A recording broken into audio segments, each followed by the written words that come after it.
Hi all, welcome back to hi. Another episode of വെള്ളം ചേർക്കാതെ. ഇന്നലെ നമ്മള് ഇൻട്രസ്റ്റിംഗും റെലവെന്റും ആയിട്ടുള്ള 3 പുതിയ ടോപ്പിക് കൊണ്ടാണ് വന്നിരിക്കുന്നത്.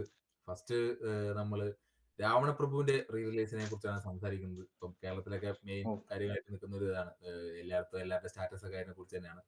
രണ്ടാമതായിട്ട് നമ്മൾ പറയുന്നത് ബിഗ് ബോസ് അവസാന സ്റ്റേജിലോട്ട് എത്തിയിരിക്കുകയാണ്. അപ്പൊ ലാസ്റ്റ് മാസല്ലേ? ലാസ്റ്റ് മാസമാണ്. അപ്പൊ ബിഗ് ബോസിനെ കുറിച്ച് ജിജോ ബിഗ് ബോസ് കാണുന്നതാണ്. അപ്പം ബിഗ് ബോസിനെ കുറിച്ച് ജിജോ കുറച്ച് സംസാരിക്കുന്നതാണ്. പിന്നെ അടുത്തത് മൂന്നാമത്തെ ടോപ്പിക്ക് ഗസയിൽ ഉണ്ടായിരിക്കുന്ന പുതിയ വാർ അവസാനിച്ചതിന്റെ ഫയറിന്റെ കാര്യങ്ങളുണ്ട്. Peace deal, ceasefire and peace deal. അതിന്റെ ഇടയിൽ കൂടെ ആരൊക്കെയോ കൊല്ലുന്നൊക്കെ പറയണു. പക്ഷെ എന്തായാലും മൊത്തത്തിൽ പൊതുവെ അവിടെ സമാധാനം വന്നു എന്നുള്ള രീതിയിലാണ് പറയുന്നത്. അപ്പം ഈ 3 ടോപ്പിക്കിലോട്ടാണ് നമ്മൾ വരുന്നത്. ഫസ്റ്റ് തന്നെ നമുക്ക് രാവണപ്രഭുവിന്റെ റിലീസിലോട്ട് ഇറങ്ങാം. പുതിയ പടങ്ങളെ വരെ റിലീസ് മാറ്റി വെക്കുകയാണ്. ഈ പെറ്റ് ഡിറ്റക്റ്റീവ് എന്ന് പറഞ്ഞ പടം രാവണപ്രഭു റിലീസ് ചെയ്യുന്നതുകൊണ്ട് ഡേറ്റ് ഒക്കെ മാറ്റി വെച്ചു. അപ്പം പുതിയ പടങ്ങൾ വരെ തട്ടിത്തെറിപ്പിച്ച് വളരെ മലയാളത്തിന്റെ ഏറ്റവും മോശം സമയത്ത് റിലീസായ ഒരു പടമാണ് രാവണപ്രഭു. ക്രിഞ്ചി ടൈം ആയിരുന്ന ആൾക്കാർ പറയുന്ന ടൈമിൽ റിലീസ് ആയ പടമാണ്. പക്ഷെ വൻ ഹിറ്റ് ആയിരുന്നു. വൺ ഹിറ്റായി. തിയേറ്ററിലോട്ട് ആൾക്കാർ ഒരുപാട് കൊണ്ടിരുന്നു. ഞാൻ ഒരുപാട് ഫ്രണ്ട്സിന്റെ ഒക്കെ സ്റ്റാറ്റസുകളും വീഡിയോസും ഒക്കെ കണ്ടു. മറ്റേ പാട്ടിന്റെ സമയത്തൊക്കെ അവര് തിയേറ്ററിൽ ഡാൻസ് കളിക്കുന്നതും പണ്ട് കാലങ്ങളിൽ തിയേറ്ററിൽ ആൾക്കാർ ചില്ല ചെയ്ത ഒരു വൈബ് അത് കാണാൻ കഴിഞ്ഞു പറ്റായിരുന്നു. അപ്പൊ ആ ടൈമിലേക്ക് തിരിച്ചു കൊണ്ടുപോയെന്ന് ഇപ്പൊ ആൾക്കാർക്ക് നല്ലൊരു കാര്യമാണ്. തിയേറ്റർ ഉടമകളൊക്കെ ഫുൾ സമരങ്ങളും പ്രശ്നങ്ങളായിട്ടൊക്കെ നിൽക്കുമായിരുന്നല്ലോ. അവർക്ക് ലാഭമില്ല, അതാണ് പ്രശ്നങ്ങളായിട്ട് നിൽക്കുന്നത്. അപ്പൊ ഇങ്ങനെയുള്ള സമയത്ത് തിയേറ്റർ എന്താ പറയാ പുനരുദ്ധീകരിക്കുക. 3 കോടിയായി കളക്ഷൻ. 3 കോടി അല്ലേ? ഓ, മലയാളത്തെ സംബന്ധിച്ചിടത്തോളം വലിയ കാര്യം. ആ പടത്തിന് ആ ബാംഗ്ലൂരിൽ കണ്ടാണ് ഞാൻ ഞെട്ടിപ്പോയത്. ബാംഗ്ലൂരിലൊക്കെ ഇങ്ങനെയാണൊക്കെ വന്ന ആൾക്കിട്ടും ആൾക്കാരൊക്കെ ഡാൻസും. ബാംഗ്ലൂരും ഇവിടെ അത്ര ഫുള്ളല്ല, പക്ഷെ എന്നാലും ബൾക്ക് ആൾക്കാർ കാണാൻ പോകുന്നുണ്ട് ഇവിടെ. അതെ, എനിക്ക് സമാധാനമായിട്ട് തിയേറ്റർ സിനിമ കാണുന്ന ഒരാളാണ് ഞാൻ. എനിക്ക് അത് കണ്ടു കഴിഞ്ഞപ്പോ ഒന്ന് പോയി അതൊന്ന് ആ എക്സ്പീരിയൻസിൽ പങ്കാളിയായിട്ട് തോന്നിപ്പോയി. നമ്മള് പണ്ട് കോളേജിലൊക്കെ പോയിട്ടുണ്ട് അങ്ങനെ, ബുക്കിലെ പേപ്പർ അതുപോലത്തെ ഒരു വൈബ് കാണാൻ കഴിഞ്ഞു. മോഹൻലാലിന്റെ എല്ലാ റിലീസ് പടം ആൾക്കാരെ ആഘോഷിക്കാറുണ്ടെന്ന് എനിക്ക് തോന്നുന്നത്. അതെ അതെ അതെ. അപ്പം എന്തായാലും അതൊരു കാര്യമാണ്. അപ്പം ചോട്ടാ മുംബൈ കാന ഹിറ്റ് ആയിരുന്നു. അതിന്റെ ഇടയ്ക്ക് സ്പടികറൊക്കെ ആയിരുന്നല്ലോ. ഇതെല്ലാം റീമാസ്റ്റർ ചെയ്ത് 4K കണ്ടാ ചെയ്യണേന്നു. അറ്റ്മോസിലോ അങ്ങനെ എന്തോ. അത് സൂപ്പർ ആയിരുന്നു. അത്യാവശ്യമാണല്ലോ, കാരണം ഇപ്പത്തെ ബാക്കി അല്ലെങ്കിൽ ഇപ്പോഴത്തെ തിയേറ്റർ തന്നെ മച്ച് കേപ്പബിൾ ആണ്. ആ ഒരു എഫക്ട് നല്ല വ്യത്യാസം ഉണ്ടാവും. പക്ഷെ ഇതൊക്കെ എങ്ങനെയാണ് സ്റ്റോർ ചെയ്യുന്നതെന്നൊക്കെ എനിക്ക് അറിയാൻ ഐഡിയ ഉണ്ട്. ഈ സംഭവങ്ങളൊക്കെ എടുത്തു വെച്ചിട്ട് ഇതിനകത്ത് കേൾപ്പിക്കുമ്പോ ഡിഫറെന്റ് ടെക്നോളജീസ് അല്ലേ യൂസ് ചെയ്യണേ. സെയിം ഇഫക്റ്റ് ആണോ? ചിലപ്പോ ഇപ്പൊ കൂടുതൽ അടിപൊളിയായിരിക്കും എനിക്ക് തോന്നണേ. ആൾക്കാരൊക്കെ ശരിക്കും ഒന്നും കൂടി പോയി കാണാം. ഞാനിവിടെ ടിവിന്ന് തന്നെ ഏതോ 4K ഏതോ 2 ഇവിടെ മറ്റേ ഏതായിരുന്നു രണ്ടു പടം, പ്രിയദർശന്റെ പടം, എന്താ രസം കാണാനൊക്കെ, ഷോർട്സ് എന്ത് ഭംഗി. അപ്പൊ ഞാനിങ്ങനെ ആലോചിക്കുകയും ചെയ്തു രാവണപ്രഭു. എന്നിട്ട് ഇവിടെ റിലീസ് ഇല്ലായിരുന്നു. അതിന്റെ വിഷമത്തിൽ ഞങ്ങൾ ടിവിയിൽ വെറുതെ ഒന്നുകൂടി ഇട്ട് കണ്ടു. അപ്പോഴാണ് ജനറലി എല്ലാ എപ്പിസോഡിലും നമ്മൾ സിനിമയെ കുറിച്ച് നല്ലോണം ഡിസ്കസ് ചെയ്യുന്നുണ്ട്. ശരിക്കും പറഞ്ഞ ഭയങ്കര ഡെപ്തിലൊന്നല്ല, സിനിമ ഒരു സെൻട്രൽ ഫിഗർ ആണ്. എനിക്ക് തോന്നുന്നത് മലയാളികൾക്ക് മാത്രല്ല ശരിക്കും ജനറലി സിനിമ ഇത്തിരി കാര്യമുള്ള സാധനം തോന്നുന്നു. കുറച്ച് ഈ അലമ്പ് ടെൻഷൻ ഇവിടുത്തെ സിറ്റുവേഷനിലൊക്കെ വർക്കിന്റെ ഇടയിലും ഇതിന്റെ പെട്ടെന്ന് ഡോപ്പമിൻ റിലീസ് ആവുന്ന വേറൊരു പ്രൊഡക്റ്റ് ഇല്ല. വേണമെങ്കിൽ ഒരു നല്ല ഫുഡ് കഴിക്കാം, അല്ലെങ്കിൽ ഒരു ചായ കുടിക്കാം. അതുപോലെ എന്റെ അറിവ്. അതെ, വെള്ളടിക്കുന്നതിനോ അങ്ങനത്തേനേക്കാളൊക്കെ ഒരു നല്ല റിലീസ് കിട്ടുന്ന നല്ല മെമ്മറീസ് ഒക്കെ ആയിരിക്കും. നമ്മള് ബാക്കി പ്രശ്നങ്ങളൊക്കെ 2.5 മണിക്കൂർ പടത്തിന്റെ സമയം നമ്മള് ബാക്കി പ്രശ്നങ്ങളൊക്കെ മറന്ന് ആ ലോകത്തോട്ട് പോകാണല്ലോ. അതെ അതെ, അത് അങ്ങനെ ആ ലോകത്തോട്ട് പോയപ്പോഴാണ് അവിടെ ഫുൾ ഈ പൊളിറ്റിക്കലി ഇൻകറക്റ്റ് ആയ കുറെ കാര്യങ്ങൾ. പക്ഷെ അതെ, അതിനെ കുറിച്ച് വേറെ മോശമായി സംസാരിക്കുന്നല്ല. ഞാൻ അത് കണ്ടപ്പോ തോന്നിയത് ഈ അടുത്ത് വേറെ ഏതൊക്കെയോ പടങ്ങളുടെ മറ്റേ സെൻസർ ബോർഡ് ഭയങ്കര പ്രശ്നമാണ്, സെൻസറിങ് കൊടുക്കുന്നില്ല എന്നൊക്കെ പറഞ്ഞ് കുറെ ഇഷ്യൂ നാട്ടിൽ നടക്കണ്ടായിരുന്നു. അപ്പം അതിന്റെ ഇടയിൽ രാവണ പ്രഭു പോയി കഴിഞ്ഞാൽ സെൻസർ സമ്മതിക്കുമോ എന്ന് എനിക്ക് ഡൗട്ടാ. കാരണം എനിക്കറിയില്ല റീസെൻസറിങ് ഒക്കെ ഉണ്ടാവോ, എനിക്ക് തോന്നുന്നില്ല. ഒരു പ്രാവശ്യം റിലീസ് ആയപ്പോൾ ഉണ്ടാവുമായിരിക്കും ചിലപ്പോ, എനിക്ക് സംശയം ഉണ്ടാവുന്ന. കാരണം എന്താന്ന് വെച്ചാൽ ലോസ് ഒക്കെ ചേഞ്ച് ആയി വരുന്നുണ്ടല്ലോ. പുത്തൻ പടാണെങ്കിൽ രാവണനെ ഗ്ലോറിഫൈ ചെയ്തു എന്ന് പറഞ്ഞിട്ട് നാട്ടില് വലിയ പ്രശ്നമായത്. അങ്ങനെ ഉണ്ടോ? ഇപ്പത്തെ ഒരു സാഹചര്യം ഇവിടുന്ന് കാണുന്ന ന്യൂസ് ഒക്കെ അങ്ങനെയാണ്. എന്റെ പ്രതീക്ഷ അങ്ങനെയായിരുന്നു. ന്യൂസില് നമ്മളെ വെറുതെ ടെൻഷൻ അടിപ്പിക്കാൻ വേണ്ടിയിട്ടുള്ള കുറെ കാര്യങ്ങൾ ആണ് മെയിൻലി ന്യൂസില്. എല്ലാ കാരണം ദാറ്റ് ഇസ് വാട്ട് സെൽസ്. ഇതാ ഇങ്ങനത്തെ സാധനം കൊടുത്താലേ ആൾക്കാർ കാണുള്ളൂ. അല്ല, നമ്മള് ഇന്നലെ കഴിഞ്ഞ എപ്പിസോഡിൽ ഇതിനെ കുറിച്ച് സംസാരം ഉണ്ടായിരുന്നു. ഇപ്പം കാന്താര എന്നുള്ള പടം ഇറങ്ങി ഇപ്പൊ അവിടെ ഈ മതത്തിന്റെ കാര്യങ്ങൾ കുറെ കയറ്റുന്നുണ്ടായിരുന്നു. അതൊരു പോസിറ്റീവ് സൈഡിലോട്ട് പോയി, പടം ഹിറ്റായി. രാവണപ്രഭു ചിലപ്പോ അത് നെഗറ്റീവ് ആയിട്ടും വരാം. പക്ഷെ ഇത് അങ്ങനത്തെ രാവണപ്രഭു എന്ന് പറയണത് പേരില് മാത്രല്ല അതുള്ളൂ. Deepika Padukone orange colour bikini ഇട്ട് പറഞ്ഞ് പ്രശ്നമാക്കിയ ആളാ. എന്നിട്ട് പക്ഷെ അത് കോമൺ ആൾക്കാരൊന്നും അത് പ്രശ്നമാക്കുന്നില്ല. ശരിക്കും പറഞ്ഞു കഴിഞ്ഞാല് ഒരു സ്മോൾ സെക്ട് ആൾക്കാര് ഹു ആർ ലൗഡ് സ്റ്റക്കായല്ലോ.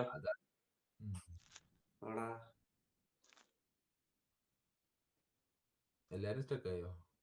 ഇല്ല, നീ മാത്രം. ശരി ചിരിച്ചങ്ങ് സ്റ്റക്കായി പോയി. അങ്ങനെ അപ്പം അപ്പൊ നമ്മള് കുറച്ചും കൂടി ന്യൂസിന്റെ കാര്യം കൂടി പറയണം ഇതില്. കാരണം നമ്മള് വെറുതെ ന്യൂസ് കണ്ട് നമ്മളങ്ങ് എന്താണ് വികാരഭരിതരാവേണ്ട കാര്യമൊന്നുമില്ല. കാരണം എന്താന്ന് വെച്ച് കഴിഞ്ഞാൽ ഇത് കുറച്ച് ആൾക്കാർ ചുമ്മാ അങ്ങ് പുഷ് ചെയ്ത് വിടുന്നതാ. പിന്നെ ഇതിനകത്തുള്ള കമന്റ് നമ്മൾ കുറെ വായിക്കുന്നു, മണ്ടത്തരാണ്. കാരണം എന്താന്ന് വെച്ച് കഴിഞ്ഞാല് പകുതിയിലധികവും ഓൾമോസ്റ്റ് ഒരു 75 to 80% വരെ ബോട്ട്സ് ആണ് ഇതിനകത്ത് കിടന്ന് കളിക്കുന്നത്. എല്ലാ കാര്യം പ്രൊമോട്ട് ചെയ്യാൻ ബോട്ട്സ് എല്ലാവരും ഉപയോഗിക്കുന്നുണ്ട്. എന്തിന് വലിയ വലിയ മ്യൂസിക്കൽ ആർട്ടിസ്റ്റ് ഒക്കെ എത്രയോ 10 സ്പോട്ടിഫൈയിലൊക്കെ ഞാൻ കേട്ടിട്ടുണ്ട്. ആരോ ട്രാവിസോ ആരോ എത്രയോ സ്പോട്ടിഫൈയുടെ ഇപ്പൊ പുതിയ സാധനങ്ങളൊക്കെ വന്നു, റീവാലുവേറ്റ് ചെയ്ത് ശരിക്കും എന്തോരം വ്യൂ ഉണ്ട്, എന്തോരം ബോട്ട്സ് ഉണ്ട് എന്നൊക്കെ പറഞ്ഞു. എത്രയോ 1.5 ബില്യൺ അങ്ങാണ്ടും വ്യൂസ് ആ പറഞ്ഞ. 1.5 ബില്യൺ എല്ലാവരും ഇത് ചെയ്യുന്നുണ്ട്. അങ്ങനെയാണെങ്കിൽ കുറച്ച് ബോട്ട്സിന് വാങ്ങാണ്ട് നമ്മുടെ പൈസ ഉണ്ടായിരുന്നെങ്കിൽ അങ്ങനെയൊക്കെ ചെയ്യായിരുന്നു. ഇതിലാകെ 10-61 വ്യൂ ഉള്ളു. ഇനി അതിന്റെ കൂടെ നമ്മളിനി ബോട്ട്സിനും കൂടി കെട്ടിക്കഴിഞ്ഞാൽ ഭയങ്കര മിസ് മാച്ച് ആയിരിക്കും. പക്ഷെ എനിക്ക് തോന്നുന്നു എല്ലാരും ചെയ്യുന്നുണ്ടാവുന്നു. നമ്മളൊക്കെ ചെയ്യേണ്ടി വരുമോ? നമുക്ക് നിർബന്ധമില്ലല്ലോ. വേണമെങ്കിൽ കൈ നോക്കാം നമുക്ക്. വെള്ളം ചേർക്കാണ്ട് വെള്ളം ചേർക്കാതെ പേര് പറഞ്ഞ വെള്ളം ചേർക്കുന്നോടാണ്. വെള്ളം ചേർക്കാല്ലേ, വെള്ളം ചേർക്കാൻ എനിക്ക് ഒരു ബിസിനസ് തുടങ്ങുന്ന എല്ലാരും ഫസ്റ്റ് ഇന്റൻഷനും.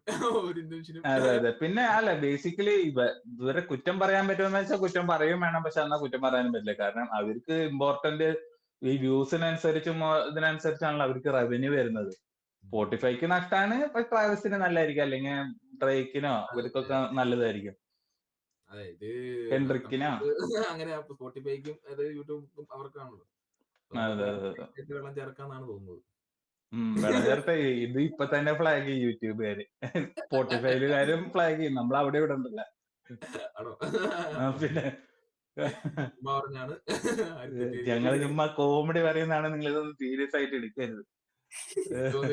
ആൾക്കാർ നമ്മുടെ വീഡിയോ ഒന്ന് കാണുമോ? കാണട്ടെ, കാണുമല്ലോ ഒരു കാലത്തില് ഇത് കാണും. ഒരു വീഡിയോ കൂടുമൊക്കെ അയ്യ, അവർക്ക് വ്യൂ ഇല്ലാതെ കാണാൻ പറ്റും നമ്മുടെ വീഡിയോ. അതെന്ത് ചെറ്റതല്ലേ.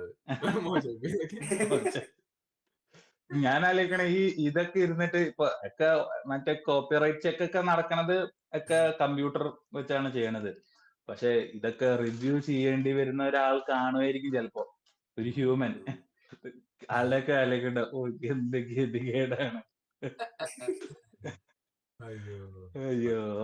അപ്പൊ നമ്മുടെ പിന്നത്തെ ടോപ്പിക്കാണ് നമ്മള് അങ്ങനെ പറഞ്ഞപ്പോഴാണ്, അതായത് ബാക്ക്ഗ്രൗണ്ടിൽ കുറെ ആൾക്കാരുണ്ട് ഇതിന്റെയൊക്കെ. ചോദിക്കാനുള്ളത് നിങ്ങളുടെ അഭിപ്രായങ്ങൾ എനിക്ക് ചോദിക്കാം. ഇപ്പൊ ഇങ്ങനത്തെ രീതിയിൽ ഈ പഴയ പടങ്ങൾ റീ റിലീസ് ചെയ്യുന്നതിനോടുള്ള നിങ്ങളുടെ അഭിപ്രായം എന്താണ് മൊത്തത്തില്? പുതിയ എനിക്ക് പടം വളരെ നല്ല അഭിപ്രായമാണ്. ഞാനിതൊക്കെ മറ്റേ യൂട്യൂബിൽ വരുന്ന സൈനാപ്ലയും മറ്റവരുടെയൊക്കെ വീഡിയോ ഞാൻ സ്ഥിരം ഇരുന്ന് കാണുന്ന. അതിന് തന്നെ ഞാൻ തന്നെ ഒരു മില്യൺ വ്യൂ ഒക്കെ കയറ്റിയ പടമാണ്. മില്യൺ വ്യൂ ഇല്ല കേട്ടോ, 1000 വ്യൂ. ക്ലാരിറ്റിയിൽ കുറെ പടങ്ങൾ വരാൻ ഇത് പ്രേരിപ്പിക്കും. ഇപ്പം തിയേറ്റർ അല്ലെങ്കിൽ അതെ അതെ അതെ. അല്ല പിന്നെ ഇപ്പൊ ഇതന്നെ കണ്ടില്ലേ, റീ റിലീസ് ചെയ്തപ്പോ അപ്പൊ തന്നെ 3 കോടി കിട്ടി. വർത്തിറ്റായി. ഇത് ഒരാഴ്ച 6 ദിവസം. അതൊക്കെ ഒരു നല്ല സൈൻ ആണല്ലോ. പിന്നെ അത് മാത്രമല്ല, ഈ ആൾക്കാരെ തിയേറ്ററിലോട്ട് കൊണ്ടിരിക്കുക എന്ന് പറഞ്ഞൊരു സാധനം ഉണ്ടല്ലോ. ഇപ്പൊ ആൾക്കാർ ഒരു പടം കണ്ടു അടുത്ത പടം കാണാതിരിക്കുന്നവരല്ലോ.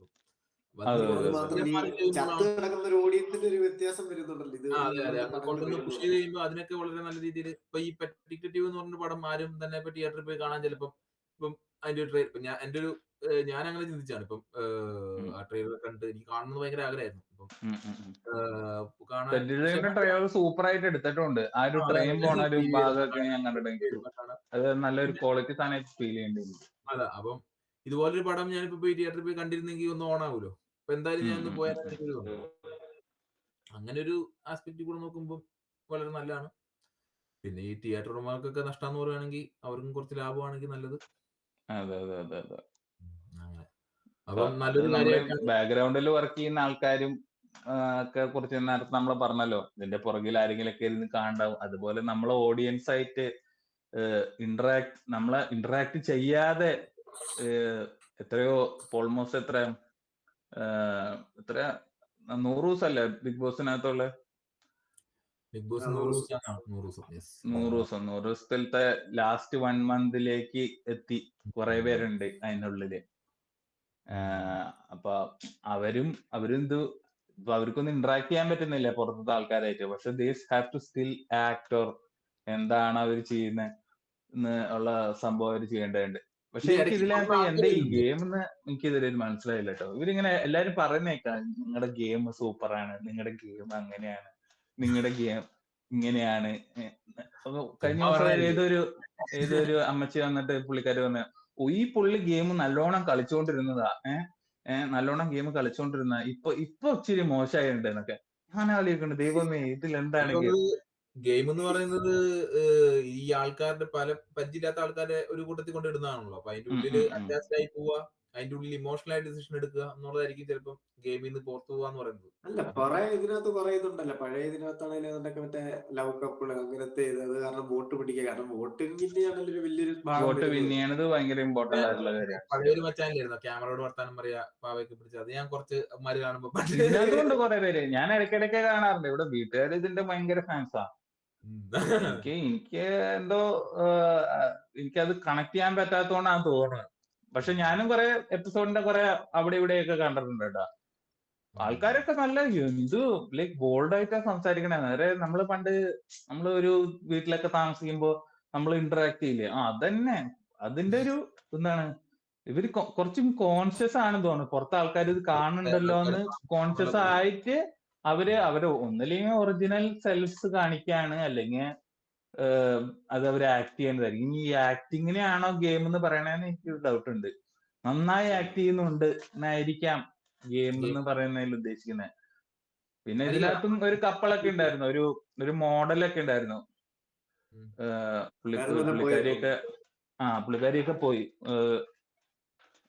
ഞാന് ഈ മോഡലിനെ സ്പെസിഫിക്കലി പറയാൻ കാരണം എന്താന്ന് വെച്ച് കഴിഞ്ഞാല്, ഇതിന്റെ ഫസ്റ്റ് ഇവരെല്ലാരും കൊണ്ടുവരുന്ന സമയത്തുള്ള ഇതിനകത്ത് ഞാൻ ഈ പുള്ളിക്കാരത്തിനെ കണ്ടിട്ടുണ്ട്. എന്നിട്ട് അപ്പോ ഞാൻ വിക്കിപീഡിയ നോക്കിയപ്പോ എന്റെ പ്രായമൊക്കെ ഞാൻ പറഞ്ഞു, പക്ഷെ നല്ല പ്രായം തോന്നിച്ചിട്ടേ. ഞാൻ പിന്നെ എനിക്ക് ആകെ വിഷമേ, ഞാനും 10-28 വയസ്സായി. ആകെ നമ്മൾ ഞാൻ കോൺഷ്യസ് ആയി അതിനെ കുറിച്ച് ആലോചിച്ചിട്ട്. അത് കഴിഞ്ഞിട്ട് പുള്ളിക്കാരനെ പുറത്താക്കാൻ പോയപ്പോഴും പുള്ളിക്കാരത്തേക്ക് 10-35 വയസ്സായെന്ന് മനസ്സിലാണ്. വലിയ വയസ്സ് ഡിഫറൻസ് അല്ല, എന്നാലും വിക്കിപീഡിയയിൽ ഒന്നും ശരിയല്ല. നമുക്ക് പക്ഷെ അത് റിവ്യൂ ചെയ്യൂലോ.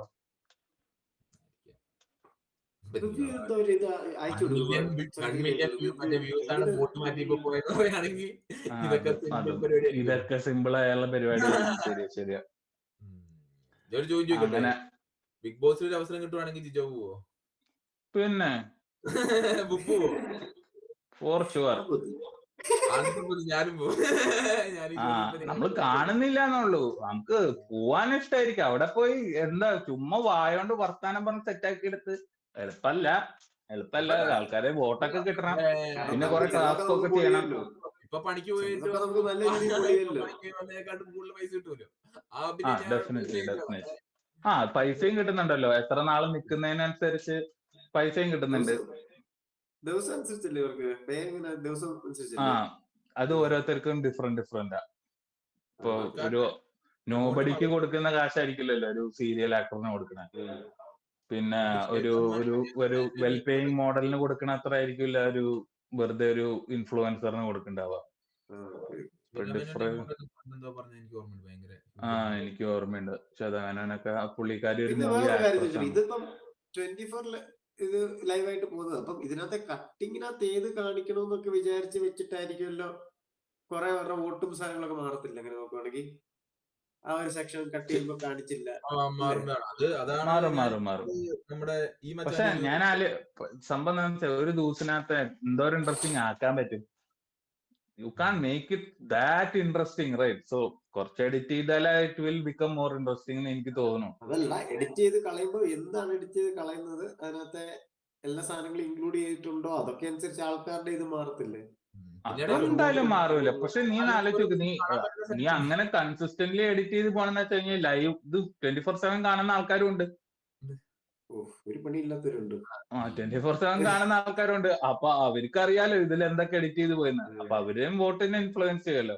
വേറൊരു കാര്യം എന്തോ ഞാൻ ഇന്നാള് അഖിൽമാരാരോ പുള്ളി കൊണ്ട് ജയിച്ചാണല്ലോ. പുള്ളിയുടെ സാധനം ഞാൻ സൂപ്പറായിട്ട് പുള്ളിയുടെ ഒരു ഗെയിം കളിക്കുന്നതാന്ന് എനിക്ക് മനസ്സിലായിരുന്നു. അതായത് നല്ല രീതിയിൽ സംസാരിക്കുന്ന ഇതിലൊക്കെ. അപ്പം പുള്ളിയുടെ പുള്ളി പറഞ്ഞെന്ന് വെച്ചാൽ ബിഗ് ബോസിന്റെ ഉള്ളിൽ തന്നെ ബിഗ് ബോസിന്റെ ഇവര് തന്നെ പരസ്പരം അങ്ങോട്ട് തെറ്റിക്കാനും ഇങ്ങോട്ട് തെറ്റിക്കാനൊക്കെ ഉള്ള രീതിക്കാണ് ടാസ്ക് കൊടുക്കുക. ആ ഒരു ഇന്റൻഷനോട് കൂടിയാണ്. അതായത് ഇത് ഇൻട്രസ്റ്റിംഗ് ആക്കൽ അല്ലെങ്കിൽ അതെ. കാരണം എന്താണെന്ന് വെച്ചാൽ at the end of the day ഇവരുടെ അഡ്വർടൈസേഴ്സിന് വാല്യൂ കൊടുക്കണമല്ലോ. അതെ, ഈ കോൺഫിഡൻസ് വെച്ചാൽ മോശമായത് ഇപ്പൊ നല്ലാവുന്ന മാത്രമല്ല ഇഷ്ടാവുന്നതും ഒരു കോൺഫിഡൻസ് ആണ്. അങ്ങനത്തെ സാധനങ്ങൾ ഇൻഡ്യൂസ് ചെയ്യുന്ന രീതിയിലാണ് ഇവരുടെ ഇത് വരിക. അതിന്റെ അകത്തു നിന്നൊക്കെ നമ്മൾ എന്താണെന്ന് മനസ്സിലാക്കി മാറി നിന്ന് കളിക്കാൻ പറ്റുക എന്ന രീതിയിലാണ് പുള്ളി കളിച്ചത്. അതാണ് പുള്ളിക്ക് പറ്റിയെന്നുള്ള രീതിക്കാണ് പുള്ളി പറഞ്ഞത്. ഒരു ടി വി ഷോ ഇതിനകത്തൊരു പുള്ളി 5 വർഷം ലീവ് ഒക്കെ എടുത്ത് വന്നിട്ടുണ്ട്. ഒരു സാധാരണക്കാരൻ പോലത്തെ 5 വർഷം പുള്ളി ലീവ് എടുത്തിട്ട് 2 വർഷം ഇതിനെ കുറിച്ച് പഠിക്കുക, കാണാൻ എന്തൊക്കെയോ ചെയ്ത് എന്നിട്ട് ഇപ്പൊ വന്നിട്ട് ഇനി 3 വർഷം കൂടി ലീവ് ഉണ്ടെന്ന് പറഞ്ഞ പുള്ളി. അതല്ല, ഇതിനകത്ത് അങ്ങനെ കയറാൻ പറ്റുമോ? അപ്ലൈ ചെയ്യാൻ പറ്റുമോ? അപ്ലൈ ചെയ്യാൻ വേണ്ടി എന്തെങ്കിലുമൊക്കെ അപേക്ഷയൊക്കെ കൊടുത്തിട്ടായിരിക്കുമല്ലോ പുള്ളിനെ അടുത്തെത്തിണ്ടാവുക. പുള്ളി പറയുന്നുണ്ടാവും എനിക്ക് പോണം മൾട്ടിപ്പിൾ ടൈംസ് ചോദിച്ചിട്ട് പുള്ളിനോട് they would select somebody like that also. കാരണം എന്താ വെച്ചാൽ എല്ലാവരും സെലിബ്രിറ്റീസ് ആയി കഴിഞ്ഞാൽ പറ്റില്ലല്ലോ. പുള്ളി തന്നെ പറയണത് കൂടുതൽ ആൾക്കാരെ എങ്ങനെ എടുക്കണം പുറത്തുനിന്നുള്ളവരെ. ഇവിടുത്തെ ബിഗ് ബോസ് പണ്ട് ഈ ബിഗ് ബോസിന്റെ ഒരു മോഡൽ പണ്ട് ഇവിടെ ഉണ്ടായിരുന്ന സാധനങ്ങളൊക്കെ ഇങ്ങനെ ഫുൾ സ്ട്രേഞ്ചേഴ്സ് ആയിട്ടുള്ള ബിഗ് ബ്രദർ അല്ലേ? ബിഗ് ബ്രദർ ഇതിന്റെ ബേസിക് സംഭവം സെയിം ടീം തന്നെയാ ചെയ്യണേ. എന്റെ മോൾ പക്ഷെ ഞാൻ ചോദിക്കട്ടെ, ഇപ്രാവശ്യത്തെ ടീമില് നമുക്ക് അങ്ങനെ പരിചയമുള്ള കുറെ എനിക്ക് അതിനകത്ത് ഒരു സീരിയൽ നടീനെ നല്ല പരിചയമുള്ള ഇതാണ് നമ്മൾ കണ്ടിട്ടുണ്ടാവും. അനിമോൾ എന്നൊക്കെ പറഞ്ഞിട്ട് ഏതൊക്കെയോ സീരിയലിനകത്തൊക്കെ ഉണ്ട്. അപ്പാനിയൊക്കെ ഔട്ടായി പോയി. ആണോ? പുള്ളി ഉണ്ടായിരുന്നോ? പുള്ളി ഉണ്ടായിരുന്നു. അപ്പാനി ഉണ്ടായിരുന്നു. അപ്പാനി പിന്നെ ആരൊക്കെ ഉണ്ടായിരുന്നു. പിന്നെ ഒരു ലെസ്ബിയൻ കപ്പിളൊക്കെ ഉണ്ട് അതിനകത്ത് ഇപ്രാവശ്യം. LGBTQ ഇവര് പ്രൊമോട്ട് ചെയ്യുന്നുണ്ട്. അതിനെതിരെ കുറെ ടീംസ് ഒക്കെ ഉണ്ട് അതിന്റെ ഉള്ളില്. ആണോ? അതിനെതിരെയോ? അതൊക്കെ കണ്ടോ, മറ്റേ ആൾക്കാരുടെ കോൺഫിഡൻസ് ഉണ്ടാക്കാൻ വേണ്ടിട്ട് സാധനമായിരിക്കും ചിലപ്പോ. അല്ല, കാരണം എന്താണെന്ന് വെച്ച് കഴിഞ്ഞാൽ കേരളം ഈ Malayali population full LGBTQ pro ഒന്നല്ലല്ലോ. അപ്പൊ അതും അവരുടെ ഗെയിം ആവാം. മസ്താനി പെട്ടെന്ന് വന്നു, പെട്ടെന്ന് പുറത്തായി. 2 ആഴ്ച അങ്ങോട്ട് നിന്നുള്ളൂ. അറിയണ അപ്പൊ പുള്ളിക്കാരി മാത്രമല്ല എല്ലാരും പോയല്ലേ. മസ്താനി പുറത്തായി. പിന്നെ വേറൊരു ഇപ്പൊ ഒരു സീരിയൽ ആക്ടർ, ഈ പെണ്ണല്ലാതെ വേറൊരു പുള്ളി ഉണ്ട്, പിന്നെ പിന്നെ ഏതോ 2 സെലിബ്രിറ്റീസ് പോലത്തെ ഒരു ഫാഷൻ ഡിസൈനർ ആണെന്ന് തോന്നുന്നു. അങ്ങനെ ഒരു പുള്ളിയുണ്ട്. പിന്നെ ആരാ? ജപ്പാനി ശരത്ത് ഈ രണ്ടുപേര് കപ്പിൾസ് ആയിട്ട് അങ്ങനെ വിടുന്നത് ശരിയാവണമെന്ന് എനിക്ക് ഇപ്പോഴും തോന്നുന്നില്ല. എല്ലാരും ഒരുമിച്ച് കളിക്കുമ്പോൾ കപ്പിളായിട്ട് വിടാൻ പാടില്ല. ഒരു കപ്പിളായിട്ട് വിട്ടാലല്ലേ അപ്പൊ അതിന്റെ ഒരു ഫുൾ എസെൻസ് അവർക്ക് മനസ്സിലാവും. എസെൻസ് മനസ്സിലാവുന്നില്ല. മറ്റേ ഇൻഡിവിജ്വലി മറ്റേ കണ്ടസ്റ്റൻസിനെ വെച്ച് നോക്കുമ്പോൾ അവർക്ക് ഇത് കുറയല്ലേ. പക്ഷെ നിനക്ക് വേണമെങ്കിൽ ഒരാളെ പുറത്താക്കാലോ. ചിലപ്പോ ഇപ്രാവശ്യം അവരെല്ലാരും ജയിക്കുന്ന എനിക്ക് തോന്നുന്നു. സപ്പോർട്ട് സിസ്റ്റത്തിൽ ഒരാളുണ്ടെന്നുള്ളത്.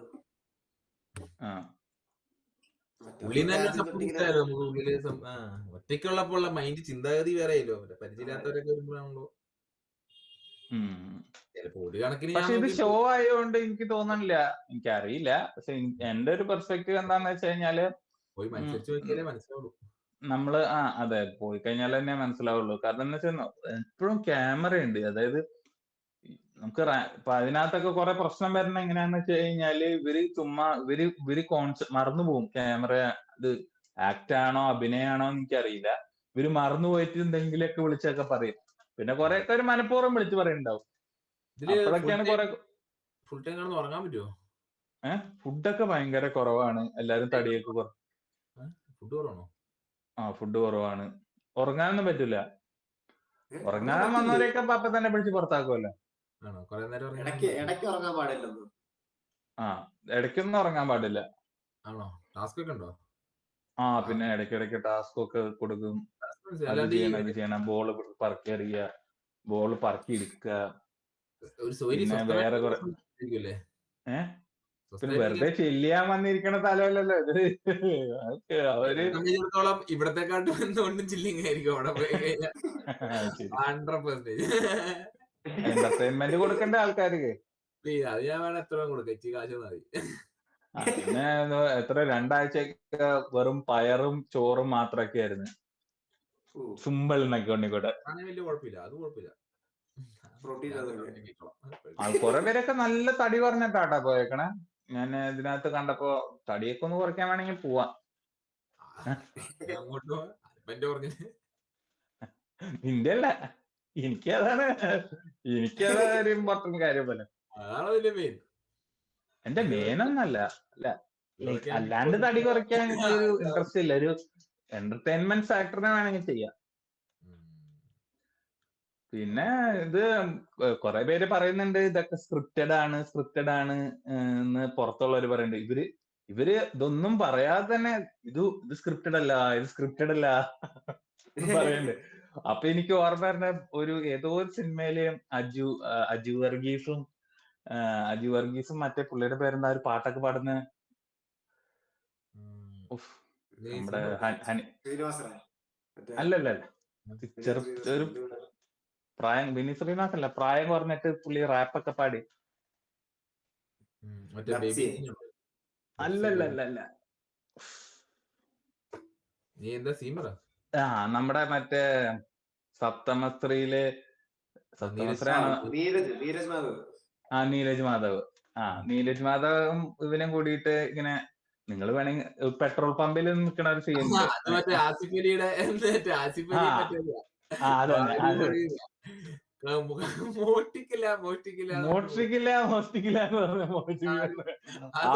എനിക്ക് എപ്പോഴും ഓർമ്മ.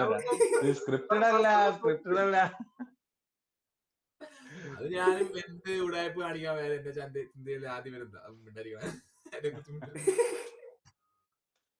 Super dialogue. അത് സൂപ്പർ. പിന്നെ അത് എനിക്ക് അത് ഇടയ്ക്ക് റീലും വരാറുണ്ട്. അപ്പൊ എനിക്ക് അപ്പൊക്കെ അത് ഓർമ്മ വരും. അപ്പൊ ഇത് സ്ക്രിപ്റ്റഡ് ആണെന്ന് നമുക്ക് അറിഞ്ഞൂടാ. ചിലപ്പോ കുറെ ഡയറക്ഷൻ ഒക്കെ കൊടുക്കുന്നുണ്ടാവുമായിരിക്കും.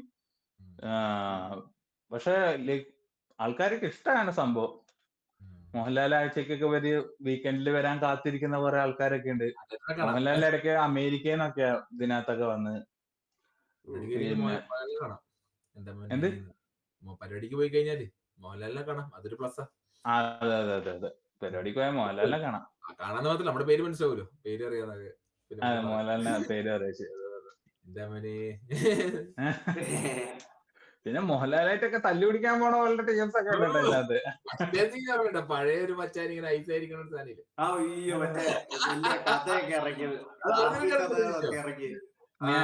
ഞാൻ ഈ സീസണാണ് ഞാൻ ശരിക്കും കുറച്ചെങ്കിലും അങ്ങനെ ഇങ്ങനെയൊക്കെ വരുന്നുണ്ട്. കാണാൻ വേണ്ടി പോയിട്ട് കണ്ടോ, അതൊരു സൂപ്പർ സാധനം. അതായത് അങ്ങനെയല്ല പുള്ളി എന്തോ കഥ ഇറക്കി അത് പിടിച്ച് കോമഡി കഥയായിരുന്നു പുള്ളി. എന്തിനാ പണ്ട് ഏതോ സാധനത്തിൽ ഇത് സിഗരറ്റ് വലിക്കാൻ പോകുന്നൊക്കെ ഞാൻ കണ്ടിട്ടുണ്ട്. പക്ഷെ ഇതിലൊന്നും അങ്ങനത്തെ ക്യാരക്ടേഴ്സ് ഒക്കെ കുറവാട്ടോ. ഞാൻ ഈ പറഞ്ഞ സാധനം പോയി എന്തായാലും ഇത് ഫൺ സാധനം ഞാൻ തപ്പെടുത്ത് വെച്ചുതരാം. അത് എനിക്ക് കഴിച്ചാ സൂപ്പർ ആയിരിക്കും. അതായത് റിയാക്ഷൻ ആണ് നമ്മുടെ നമ്മളെ ഇവിടെ പിടിക്കൂല. അപ്പൊ പലവിടെ പിടിച്ച് നമ്മുടെ റിയാക്ഷൻ വേറൊരാളുടെ റിയാക്ഷൻ നമ്മൾ അന്തരമുണ്ട് ആരും. അതാണ് അതിലെ ഫണ്ട്. പിന്നെ ഇതിനകത്ത് കുറെ ക്യാച്ച് ഫ്രൈസ് ഒക്കെ ഉണ്ടാവുന്നുണ്ട് നായുടെ ഓരോരുത്തരൊക്കെ പറയുന്ന കാര്യങ്ങളൊക്കെ. ഇപ്പൊ ഞാന് ഇതാണ് വിചാരിച്ചത്. ഞാൻ ഇൻസ്റ്റയിൽ ഇപ്പൊ ഫുള്ള് ഒരു മച്ചാന്റെ കുറെ റീലും ഇതൊക്കെ കാണാമായിരുന്നു. പക്ഷെ അത് തമിഴിലെ ഒരു പുള്ളിയാന്ന് ഞാൻ പിന്നെ മനസ്സിലാക്കി. ഒരു വെള്ളത്തിൽ മലയാളത്തിലല്ലേ? അപ്പൊ മലയാളത്തിലല്ലേ അത് മലയാളത്തിലല്ലാന്നാണ് അല്ലേ? എനിക്കറിയാം മലയാളത്തിലല്ലാന്നാണ് ആരോ പറഞ്ഞത്. ഇവിടെ ഞാനിത് കാണാത്തോണ്ട് എനിക്ക് അറിയില്ലല്ലോ. ഇവരെന്തെങ്ങനെ ഇവരുടെ എന്റെ ഫാമിലി എല്ലാരും കാണണ്ട, അനിയത്തി അനിയനും അപ്പനും അമ്മയൊക്കെ കാണണ്ട്. അപ്പൊ ഇവര് തമ്മിൽ ഇങ്ങനത്തെ ക്യാച്ച് ഫ്രൈസസ് ഒക്കെ ഉപയോഗിക്കുന്നുണ്ട്. അപ്പൊ എനിക്ക് മനസ്സിലാവുന്നില്ല ചില സമയത്ത്. പിന്നെ ഞാൻ എന്നിട്ട് അത് പോയിരുന്ന് കണ്ടിട്ടാണ് എനിക്ക് കണക്ട് ആവുന്നത് ചില കാര്യങ്ങള്. അപ്പൊ അതിനകത്ത് എന്താണ് ഇപ്പൊ നമ്മളിപ്പോ for example Game of Thrones കണ്ട് എല്ലാരും നമ്മുടെ ഒരു friend group Game of Thrones കണ്ടെന്ന് വെച്ച് കഴിഞ്ഞാല് അതിനകത്തുള്ള കുറെ കാര്യങ്ങൾ അവർക്ക് മാത്രമല്ല അറിയണ്ടാവുള്ളൂ. അപ്പൊ എനിക്ക് തോന്നി ഈ മീഡിയ ഒക്കെ നമ്മളെ കണക്ട് ചെയ്യാൻ യൂസ് ചെയ്യുന്നുണ്ട് മൾട്ടിപ്പിൾ ആൾക്കാരായിട്ടും. അതിലത്തെ ലോറ് പറഞ്ഞിട്ടോ ആണെങ്കിലും അതിനകത്തുള്ള കാര്യങ്ങള്. ഇപ്പൊ ഫോർ എക്സാമ്പിൾ ഇപ്പൊ ഈ ഇവരുടെ കാര്യം തന്നെ പറഞ്ഞത്, ഇവര് ഇങ്ങനെ എന്തെങ്കിലുമൊക്കെ കള്ളത്തരൊക്കെ കാണിച്ചിട്ട് വേറെ ആൾക്ക് സാധനം കൊടുക്കും. ഇപ്പൊ നീയും കള്ളിയായി അങ്ങനെയൊക്കെ പറഞ്ഞിട്ട് അത് അതിനകത്തു നിന്നുള്ള ഒരു ഫണ്ണി ആയിട്ടുള്ള എന്തൊരു സംഭവം. എനിക്കിത് മനസ്സിലാകുന്നില്ല. എനിക്കിത് ഭയങ്കര വിയേർഡായിട്ട് ഇങ്ങനെ തോന്നിക്കൊണ്ടിരിക്കുകയായിരുന്നു. പിന്നെയാണ് മനസ്സിലായത് ഇതിനകത്ത് ഒരു പുള്ളിയുണ്ട്.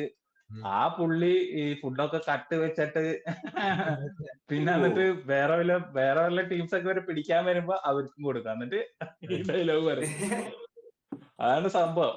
അപ്പൊ അതൊക്കെ അല്ല എത്ര ആൾക്കാരുടെ ഉള്ളിൽ അത് സബ് കോൺഷ്യസ്ലി വരും. ഇതിപ്പോ എന്റെ വീട്ടിൽ പറയുന്നത് എത്ര വീട്ടിൽ ഇങ്ങനെ പറയണ്ടാവും. പിന്നെ അതെന്തായാലും അത് പറഞ്ഞിട്ട് കാര്യമില്ല, അതെന്തായാലും വന്നു പോകും. ഇപ്പം സിനിമയിലൊക്കെ ഇപ്പൊ നമ്മൾ ആവേശം സിനിമ കണ്ടിട്ട് എത്ര ഡയലോഗ് ഇറങ്ങി.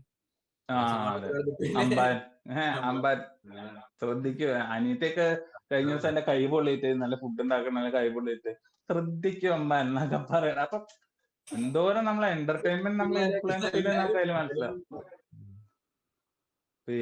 പിന്നെ നമ്മളിപ്പോ അത് ബിഗ് ബോസിന്റെ കാര്യം പറഞ്ഞു വന്നപ്പോ ഭയങ്കര എല്ലാരും ശ്രദ്ധ കൊടുത്തും ഭയങ്കര ഇമോഷണലി ഇൻവോൾവ് ആയ ടോപ്പിക്കാണ് ഗാസയില് ഉണ്ടായിരുന്ന വാർ. ഒരു വർഷത്തിന് മുകളിൽ 2 വർഷമായില്ലേ?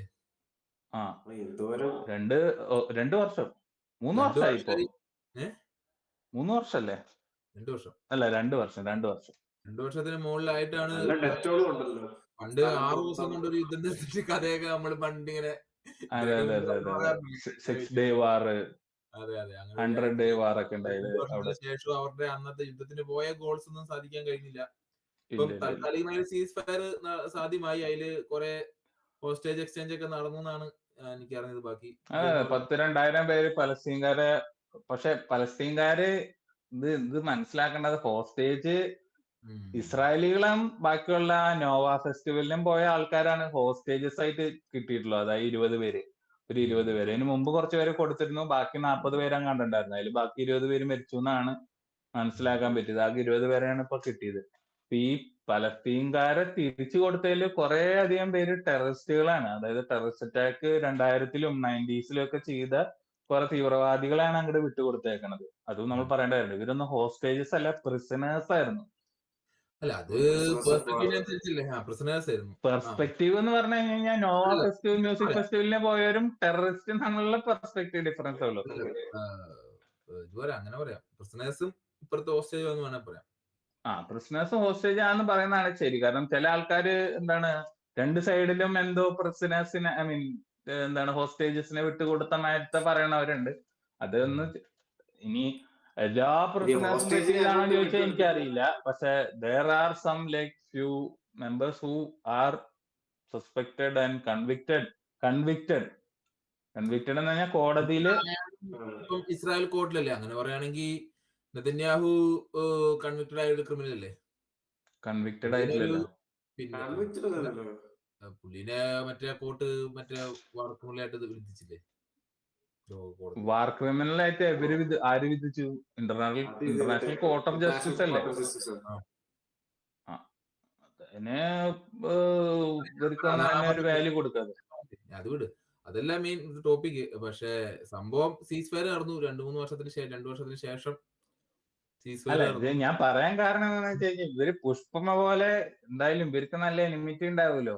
ഈ പുഷ്പം പോലെ 2000 പേരെ കൊടുക്കണത് ഇവർക്ക് ഒരു വലിയ പ്രശ്നമില്ലാത്ത മാതിരി കൊടുത്തൂലോ. അതിലെന്തെങ്കിലും ഇവര് ഇസ്രായേലികൾ വിചാരിച്ചിട്ടുണ്ടാവും. അതായത് നിങ്ങളെ അവിടെ പോയിട്ടും കാര്യമില്ല, അവിടെ വെച്ച് ഇനിയിപ്പോ നിങ്ങൾ ജയിലിലായിരുന്നു, ജയിലിൽ വെച്ച് കൊന്നു കഴിഞ്ഞാൽ അവിടെ പ്രശ്നം ഉണ്ടാവും ഇസ്രായേൽ. കാരണം എന്താണെന്ന് വെച്ചാൽ ഈ ഇസ്രായേലികൾക്ക് ഈ പ്രസിഡന്റിലൊന്നും മര്യാദയ്ക്ക് ഫുഡ് കൊടുക്കാത്തതും അങ്ങനത്തെ ടോർച്ചറിന്റെ ഒക്കെ സെനാരിയോ വന്നപ്പോ ഇസ്രായേലിലുള്ള വേറെ ആൾക്കാരാണ് കോടതിയിൽ വാദിക്കുക, അവർക്ക് ബെറ്റർ ട്രീറ്റ്മെന്റ് കൊടുക്കണ കാര്യങ്ങളൊക്കെ ചെയ്തു കൊടുക്കണം. നാച്ചുറൽ ആയിട്ട് സംഭവിക്കുന്നതാണല്ലോ ഏത് രാജ്യത്തിലും. നാച്ചുറൽ ആയിട്ടുള്ള സംഭവിക്കേണ്ട കാര്യമൊന്നുമല്ല. ഇപ്പൊ നിന്റെ കംപ്ലീറ്റ്ലി എനിമിക്കൊന്നും ചെയ്ത് കൊടുക്കേണ്ട വന്ന് വിചാരിക്കുന്ന കുറെ ആൾക്കാരുണ്ട്. എനിക്കിപ്പോഴും അതിനകത്ത് ഇസ്രായേലീസ് എല്ലാരും പറയുന്നല്ലോ, അതിലുള്ള ആൾക്കാരുടെ കണക്കല്ലേ. ഇപ്പം നീ നാട്ടിൽ ഇന്ത്യ പാകിസ്ഥാൻ മാറി നടക്കുന്നു. എത്ര പേര് പാകിസ്ഥാനെതിരെ നിൽക്കുന്നു എന്ന് പറയുന്ന ഒരു സാധനം ഉണ്ടല്ലോ. അതായത് ഇതിന്റെ ഉള്ളില് ഇവിടെ എല്ലാം സംഭവിക്കുന്നത് ചില കുറച്ച് ആൾക്കാരുടെ സ്വാർത്ഥ താല്പര്യത്തിന്റെ മുകളിലാണ് ഇതെല്ലാം നടക്കുന്നതെന്ന് ഞാൻ ഉറച്ചു വിശ്വസിക്കുന്നു. അല്ലാണ്ട് ഓബ്വിയസ്ലി ട്രൂ ആണല്ലോ. അപ്പം രണ്ട് സൈഡിലും, അതായത് കോമൺ പീപ്പിളിന്റെ ഉപയോഗിച്ചിട്ടാണ് രണ്ട് സൈഡിലും ഇതിനെ ചെയ്യുന്നത്. കുറെ പേര് എന്തായാലും ആ രാജ്യത്തുണ്ടാവുമല്ലോ. അല്ലെങ്കിൽ ഇത് മനസ്സിലാക്കുന്നവരില് ഇപ്പൊ നമ്മളിത് മനസ്സിലാക്കുന്നുണ്ട്, പക്ഷെ നമ്മൾ ഇതിനെതിരെ ഒന്നും പറയുന്നില്ല. ഇതിനെതിരെ ഇതിനെതിരെ പറയുന്ന ആൾക്കാരുണ്ട്. അതൊക്കെ ഓരോരുത്തരുടെ ചോയ്സ് ആണ്. ഞാൻ പറഞ്ഞത് ഇപ്പൊ ഞാൻ ഇത് എന്റെ ചോയ്സ്. അങ്ങനെയുള്ളവർ എല്ലാ രാജ്യത്തും ഉണ്ടാവും. അത് നാച്ചുറൽ ആയിട്ട് സംഭവിക്കുന്നതാണ് ഞാൻ പറഞ്ഞത്. ഇപ്പൊ ഇസ്രായേലില് എന്തെങ്കിലും സംഭവിക്കും. ഇപ്പൊ നമ്മളന്ന് പോയപ്പോ ഏതോ പരിപാടി ഇവിടെ പോയിട്ട് കുറെ ഇസ്രായേൽസിനെ കണ്ട, അവരൊക്കെ എന്ത് കമ്പനിയായിരുന്നു നമ്മളോട്. അല്ല, ഇത് ഞാൻ അങ്ങനെയല്ല ഞാൻ പറഞ്ഞത്. ഞാൻ പറഞ്ഞെന്താന്ന് വെച്ചാൽ ഇവൻ though they are in prison in Israel. ഞാൻ ഈ പറയാൻ വന്ന കാര്യം അതല്ല. ഞാൻ പറയാൻ വന്നെന്ന് വെച്ച് കഴിഞ്ഞാൽ രണ്ട് സൈഡിലും നല്ല ആൾക്കാരുണ്ടാവും, ഓബിയസ്ലി ഐ അഗ്രി. പക്ഷെ എന്താണ് ഇപ്പൊ എനിമയായിട്ട് കാണുന്നവരും എനിമയെ കാണാത്തവരും എന്തായാലും ഉണ്ടാവണം അവിടെ. അതുകൊണ്ട് നാച്ചുറൽ ആണ്. നീ നേരത്തെ പറഞ്ഞില്ലേ എനിമി എന്ന് പറഞ്ഞില്ലേ ഇസ്രായേലിന്റെ, അത് എനിമയെ കാണുന്ന ബഹുഭൂരിപക്ഷം ആൾക്കാരുണ്ടെങ്കിലും അല്ലാത്ത രീതി കാണുന്നവരും എന്തായാലും അവിടെ ഉണ്ടാവും. അവരെന്തായാലും സംസാരിക്കാൻ പറഞ്ഞ നല്ല ആൾക്കാരുണ്ട്. അപ്പൊ അത് കാണിക്കാൻ വേണ്ടി പറഞ്ഞ കാര്യമാണ്. അതായത് ഈ പ്രശ്നേഴ്സ് ഒക്കെ സഫർ ചെയ്തിരുന്നപ്പോ ഇസ്രായേലില് അതിന് എതിരെ അവിടുത്തെ തന്നെ ഇസ്രായേലി സിറ്റിസൺസ്, ഒരു വിഭാഗം സിറ്റിസൺസ് ഇതിനെതിരെ അവരുടെ സ്വന്തം ഗവൺമെന്റിന്റെയും പ്രസന്റ് സിസ്റ്റത്തിനെതിരെ ആ കോടതിയിൽ പോയി ഫൈറ്റ് ചെയ്ത ആൾക്കാരുണ്ടെന്ന് മനസ്സിലായി. അപ്പൊ it's not like the entire population അതെ അങ്ങനെയല്ല. അങ്ങനെ ഒരു ആൾക്കാരുടെ ഇടയിൽ ഒരു മിസ്കൺസെപ്ഷൻ ഉണ്ടെന്നാണ് എനിക്ക് ഭയങ്കരമായിട്ട് തോന്നുന്നത്. അങ്ങനെ ഒരു മിസ്കൺസെപ്ഷൻ ഉണ്ട്. ഇസ്രായേലീസ് മൊത്തം ഒരു ജനോസൈഡൽ ആയിട്ടുള്ള ആൾക്കാരാണെന്നൊരു അത് ബേസിക്കലി. അതെ, അങ്ങനെ ആൾക്കാരുടെ ആ മിസ്കൺസെപ്ഷൻ ഉണ്ടെങ്കിൽ ഇതിന് കൂടി കഴിഞ്ഞാല് അത് ചിലപ്പോ അത് സത്യമാക്കി മാറ്റും, സത്യമാക്കി മാറ്റും ഒബ്വിയസ്ലി. ഇപ്പൊ എന്താ സംഭവം എന്ന് വെച്ച് കഴിഞ്ഞാല് പണ്ടത്തൊക്കെ യുദ്ധത്തിൽ ഇത്രയധികം പേരൊക്കെ മരിച്ചിട്ടുണ്ടെങ്കിലും ഇറ്റ് വാസ് നോട്ട് ലൈക്ക് നമ്മുടെ ഫീൽഡിലേക്കൊന്നും ഡയറക്ട്ലി വരുന്നുണ്ടായിരുന്നില്ല. പത്രത്തിൽ വായിക്കുകയും അങ്ങനത്തെ രീതിയിലൊക്കെ നമ്മുടെ ആൻസസ്റ്റേഴ്സ് ഒക്കെ കണ്ടിട്ടുണ്ടാവുള്ളൂ ഇതിനെ കുറിച്ച്. പത്രത്തിൽ വന്ന ഒരു വാർത്തയൊക്കെ ഇതിലെങ്ങനെയാന്ന് വെച്ച് കഴിഞ്ഞാൽ ബോംബിങ് നടക്കണൊക്കെ നമുക്ക് ഡയറക്റ്റ്, അതും HD അല്ല 1080p ഇങ്ങനെ ഷൂട്ട് ചെയ്ത് കാണിക്കാണ് അവര്. നമ്മള് റീൽസിലും ഈ സാധനത്തിലൊക്കെ ബൾക്ക് ടിക്ടോക്കിലും ഇതിലൊക്കെ ഇങ്ങനെ കണ്ടുകൊണ്ട് ഇതിന്റെ ഗ്യാപ്പ് കുറഞ്ഞു. അതായത് ഈ ഡിസ്റ്റൻസ് ബിറ്റ്വീൻ നമ്മുടെ ഈ ഒരു ഗാസയിലത്തെ ആൾക്കാർ തമ്മിലും ഇപ്പൊ ഒരു ആവറേജ് ഒരു മനുഷ്യനും തമ്മിലുള്ള ഒരു ഗ്യാപ്പ് കുറഞ്ഞു. അവർക്കൊക്കെ ഇത് കുറച്ചും കൂടി കാണാൻ പറ്റുന്നുണ്ട്. ഈ വാറിന് മുമ്പ് ഒരു കുറെ കൊച്ചുങ്ങൾ മരിച്ചെടുക്കുന്ന ഫോട്ടോ കണ്ടു കഴിഞ്ഞാൽ ആൾക്കാരുടെ റിയാക്ഷൻ, വാറിന് ശേഷം ഇപ്പൊ കുറെ കൊച്ചുങ്ങളുടെ ഫോട്ടോ കണ്ടാൽ ആൾക്കാരുടെ റിയാക്ഷൻ മാറിക്കാണും. ഞാൻ തന്നെ ഒരു പോയിന്റിന് ശേഷം പണ്ടൊക്കെ ഇടയ്ക്കിടയ്ക്ക് ഇത് നോക്കുമായിരുന്നു ഈ വാർ തുടങ്ങിയ സമയത്തും. അന്നേരം തന്നെ കുറച്ചു നേരത്തേക്കും ന്യൂസ് കേൾക്കാൻ പോലും ഏത് മനുഷ്യനും അങ്ങനെയാണല്ലോ. അതെ, നമ്മള് ഇത് ഇപ്പൊ കൊച്ചുങ്ങളൊക്കെ മരിക്കുന്നത് നമുക്ക് ഭയങ്കര വിഷമമുള്ള കാര്യം തന്നെയാണ്. പക്ഷെ എന്തുകൊണ്ട് മരിക്കുന്നു എന്നുള്ളതും ഇമ്പോർട്ടന്റ് ആണല്ലോ. ഈ October 7 അവര് അറ്റാക്ക് ചെയ്തില്ലായിരുന്നെങ്കിൽ ഇത്രയും പ്രശ്നം ഉണ്ടാവാന്ന് ഒരു ഡൗട്ട് തന്നെയാണ്. അതിന് മറുചോദ്യം ചോദിക്കാം. അങ്ങനെയാണെങ്കിൽ ഇസ്രായേലീസ് അന്ന് അവിടെ ഒരു രാജ്യം രാജ്യം ഉണ്ടാക്കിയില്ലായിരുന്നെങ്കിൽ ഈ പ്രശ്നം ഉണ്ടാവില്ല എന്ന് ചോദ്യമുണ്ട്. അതിന്റെ മറുചോദ്യം ഉണ്ട്. ഇല്ല, ഇസ്രായേല് രാജ്യം ഉണ്ടാക്കിയില്ലായിരുന്നെങ്കിൽ പ്രശ്നം ഉണ്ടാവില്ല എന്ന് പറയുന്നതിൽ പ്രസക്തിയില്ല. കാരണം എന്താന്ന് വെച്ച് കഴിഞ്ഞാല് ബിഫോർ October 7 ആഫ്റ്റർ October 7 നീ ജസ്റ്റ് ഒന്ന് ആലോചിച്ച് നോക്ക്. നമുക്ക് പറഞ്ഞു പോവാണെങ്കിൽ ഓരോ പോയിന്റിനെ കട്ട് ചെയ്ത് പോവാണെങ്കിൽ അങ്ങ് പോവാം. ഇത് ഒരെങ്കിലും ഇല്ല. എന്റെ അഭിപ്രായത്തിൽ അങ്ങനെ പോകാൻ പറ്റുമെന്ന് എനിക്ക് തോന്നുന്നില്ല. കാരണം എന്താണെന്ന് വെച്ചാൽ ഇത് പാലസ്തീൻ എന്ന് പറഞ്ഞിട്ട് ഒരു രാജ്യം ഉണ്ടായിരുന്നില്ല ഫസ്റ്റ് ഓഫ് ഓൾ അവിടെ. ഇത് എന്താണ് ബ്രിട്ടീഷ് മാൻഡേറ്റഡ് പാലസ്തീൻ എന്ന് പറഞ്ഞത് ബ്രിട്ടീഷ് എംപയറിന്റെ ഒരു ഭാഗത്ത് നിന്ന് വന്ന ഒരു സംഭവമാണ്. There were Arab countries and then there was അവിടെ വന്നില്ലായിരുന്നെങ്കിൽ എന്ന് പറഞ്ഞു പറയാലോ. എങ്ങനെ ബ്രിട്ടീഷുകാരവിടെ വന്ന് കോൺക്രീ ചെയ്തല്ലോ, എന്നിട്ട് അവരുടെ പേര് കൊടുത്തു. അപ്പോഴും അവിടെ പ്രശ്നങ്ങൾ ബ്രിട്ടീഷുകാര് വന്നതിനും പറഞ്ഞത് ഇതിങ്ങനെ. ഞാൻ പറയുന്നത് ഈ സ്കെയിൽ ഓഫ് വാറിനെ ഉദ്ദേശിക്കണേ. ഇത്രയും കോംപ്ലക്സ് ആവില്ലായിരുന്നു October 7 ഇത്രയും ഒരു മേജർ സ്കെയിൽ ടെററിസ്റ്റ് അറ്റാക്കും ഇത്രയധികം ഹോസ്റ്റേജസിനെ പിടിച്ചു വെക്കുന്ന ഒരു സംഭവം. ഇത് പക്ഷെ ഇത്രയും സ്കെയിൽ ആവൂലായിരുന്നു. എങ്ങനെയായിരുന്നു ഇതൊക്കെ സംഭവിച്ചെന്ന് വെച്ചോ. ഇസ്രായേൽ വന്നു 3-4-5-6 ദിവസം കൊണ്ട് ബോംബിട്ട് തകർത്ത് മറ്റേ ഹോസ്റ്റേജിനെ രക്ഷിപ്പിച്ചുകൊണ്ട് പോയിരുന്നെങ്കിൽ ഈ ഒരു ഗ്രാവിറ്റി ഈ ഒരു ഇഷ്യൂവിന് കിട്ടുകയില്ല. രക്ഷിക്കാൻ പറ്റണില്ലല്ലോ. ഇത് ഇവരുടെ ഹമാസിന്റെ ടണൽസിലല്ലേ ഇതൊക്കെ. ഒരു സാഹചര്യത്തിൽ മാത്രമാണ് ഇത് ഇത്രയും മാറിപ്പോയത്. അത് അങ്ങനെ അവർക്ക് ഇസ്രായേൽ എന്ന് പറഞ്ഞൊരു രാജ്യത്തിന്, ഇത്രയും വലിയൊരു രാജ്യത്തിന് അല്ലെങ്കിൽ ഇത്രയും ടെക്നോളജിക്കലി അഡ്വാൻസ് ആയ രാജ്യത്തിന് ഈ ഹോസ്റ്റേജസിനെ ആ ഗസയുടെ ഉള്ളിൽ നിന്ന് തന്നെ കണ്ടുപിടിക്കാൻ പറ്റിയില്ല. 2 വർഷം എടുത്തിട്ടും കണ്ടുപിടിക്കാൻ പറ്റുന്നില്ല. അവരെന്തായാലും അതിനുവേണ്ടിയുള്ള മെയിൻ മാക്സിമം നോക്കുക എന്ന് പറഞ്ഞാൽ തിരിച്ചു കൊടുക്കാലോ. ഹമാസിനറിയാലോ ഹോസ്റ്റേജസ് ഒക്കെ എവിടെയാണെന്ന്. പോരാത്തതിന് ഇപ്രാവശ്യം ഞാൻ അതിന്റെ വീഡിയോ കാണുമ്പോ ഇതിനകത്ത് ഈ ഹമാസ് ഇവര് ഒളിപ്പിച്ച കറക്റ്റ് സ്ഥലത്തേക്കാണ് ഈ റെഡ് ക്രോസിന്റെ ബസ്സുകൾ കറക്റ്റ് ആയിട്ട്. അപ്പൊ ഈ റെഡ് ക്രോസുകാർക്ക് പോലും അറിയാം ഈ ഹോസ്റ്റേജസ് ഒക്കെ എവിടെയാണെന്ന്. ഈ റെഡ് ക്രോസുകാർക്ക് ഒന്ന് പറഞ്ഞൂടെ ഇങ്ങനെ ഒരു സംഭവം ഉണ്ടെന്ന്? ഇത്രയും കോൺഫ്ലിക്ട് ഇത്രയും പ്രശ്നമായിട്ട് നടക്കണമെന്ന് വെച്ചാൽ you could give information on that, right? അതാ ഞാൻ പറയുന്നത്. ഈ ഒരു ഇസ്രായേല് പെർപെച്വേറ്റ് ചെയ്ത പോലെ ഉണ്ടല്ലോ ഈ ഹോസ്റ്റേജസിനെ കൊടുക്കാതെ മനഃപൂർവ്വം കണ്ടുപിടിക്കാത്തല്ലോ ഇവര്. അതന്നെ ഉദ്ദേശിച്ചത്. കണ്ടുപിടിക്കാൻ അവർക്ക് പറ്റാത്തതുകൊണ്ടാണ് ഇത് ഇത്രയും നീണ്ടുപോയത്. ഇത് ലോകത്തിന് ഇത്രയും ഇതായത്. ഇല്ല എനിക്ക് അന്ന് തന്നെ ആ കേസും വിട്ട് നമ്മളൊന്നും വിട്ട് ആരും ഇതിനെ കുറിച്ച് സംസാരിക്കാൻ പോലും ഉണ്ടാവില്ലായിരുന്നു. അപ്പം കണ്ടുപിടിച്ചിരുന്നെങ്കിൽ കണ്ടുപിടിച്ച് അപ്പൊ തന്നെ ബോംബിട്ട് നശിപ്പിച്ച് പാലസ്തീനെ ഒഴിവാക്കി ഫുൾ അവിടെ ഇസ്രായേൽ ആയനെ. അപ്പം ഇപ്പത്തേക്ക് അത് നടത്തിയനെ. ഇനിയായാലും ചെയ്യാലായിരിക്കും. ഇനി ഫുള്ളായിട്ട് അറ്റാക്ക് ചെയ്യല്ലോ. അപ്പോഴാണ് നമുക്ക് ഇസ്രായേലിന് ശരിക്കും ഒരു എന്താണ് ജനോസൈഡൽ ആയിട്ട് ചെയ്യാൻ പോവാണോന്ന് അത് കണ്ടാലേ മനസ്സിലാവുള്ളൂ. ഇനി അവരെന്ത് ചെയ്യുന്നു. ഇപ്പൊ ഹോസ്റ്റേജസിനെ തിരിച്ചു കിട്ടി. നേരത്തെ നെതന്യാഹുവിന് ഇരിക്കപ്പുറതി ഉണ്ടായിരുന്നില്ല ഇസ്രായേലുകളെ കൊണ്ട് തന്നെ. അവിടെ എന്നും മറ്റേ പ്രൊട്ടസ്റ്റ് ആണ് ഈ ഹോസ്റ്റേജിനെ തിരിച്ചു കിട്ടാത്തതില്. അപ്പൊ അവരുടെ വായൊക്കെ അടഞ്ഞു ബേസിക്കലി. ഇനി നെതന്യാഹുവിനൊരു വിന്നായി അത്. കണ്ടറിയില്ല. ഇന്നാള് ഞാനെന്തോ ട്രംപിന്റെ ഇതിനകത്ത് എന്തോ കണ്ടത്, അതായത് ഓൾറെഡി ഇസ്രായേൽ സെറ്റിൽമെന്റ്സ് ആണല്ലോ കുറെ ഗാസ ഏരിയയില്. അതിന്റെ കുറച്ചുകൂടെ കൂട്ടാൻ പോവാണ് എന്നുള്ള രീതിക്കാണ്. ഗാസയിൽ സെറ്റിൽമെന്റ്സ് ഒന്നുമില്ല. പലസ്തീനിലെ പല ഭാഗങ്ങളിലും വെസ്റ്റ് ബാങ്കിലുണ്ട് സെറ്റിൽമെന്റ്സ് ഉണ്ട്. പണ്ട് 2005 മുന്നേ എങ്ങാണ്ടും ഗാസയിലും സെറ്റിൽമെന്റ്സ് ഉണ്ടായിരുന്നു. അവിടെ നിന്നൊക്കെ ഇസ്രായേലീസിന് ലാൻഡുള്ള സ്ഥലം ഉണ്ടായിരുന്നു. അവിടെ നിന്നൊക്കെ അവർ ഒഴിപ്പിച്ചതാണ്. എങ്ങനെയാണ് ഈ ഇത്ര അധികം പലസ്തീൻ ഇത്ര ചെറിയ സ്ഥലത്ത് എത്തിയെന്ന് അറിയും? പണ്ട് നീ ഇപ്പൊ 6 ഡേ വാറും മറ്റേ വാറൊക്കെ പറഞ്ഞില്ലേ, അങ്ങനത്തെ അത് അറബ് ഇസ്രായേലി വാറായിരുന്നു ശരിക്കും പറഞ്ഞാൽ നടക്കണ്ടായിരുന്നത്. ആ സമയത്ത് ഈ അറബ്സ് ഈ ഫുൾ റേഡിയോയിൽ ഇങ്ങനെ വിളിച്ചു പറഞ്ഞുകൊണ്ടിരുന്നു പലസ്തീനികളോട്, ഇസ്രായേലിൽ നിന്ന് നിങ്ങൾ മാറി നിന്നോ, നിങ്ങൾ സദേൺ പാർട്ടിലേക്ക് പൊക്കോ, ഞങ്ങളിത് ഫുൾ നശിപ്പിക്കാൻ പോണെന്ന് പറഞ്ഞിട്ട് തുടങ്ങിയിട്ട് ഇവരെയൊക്കെ ഇസ്രായേൽ നശിപ്പിച്ചു. അതാണ് ശരിക്കും പറഞ്ഞ സംഭവം ഉണ്ടായത്.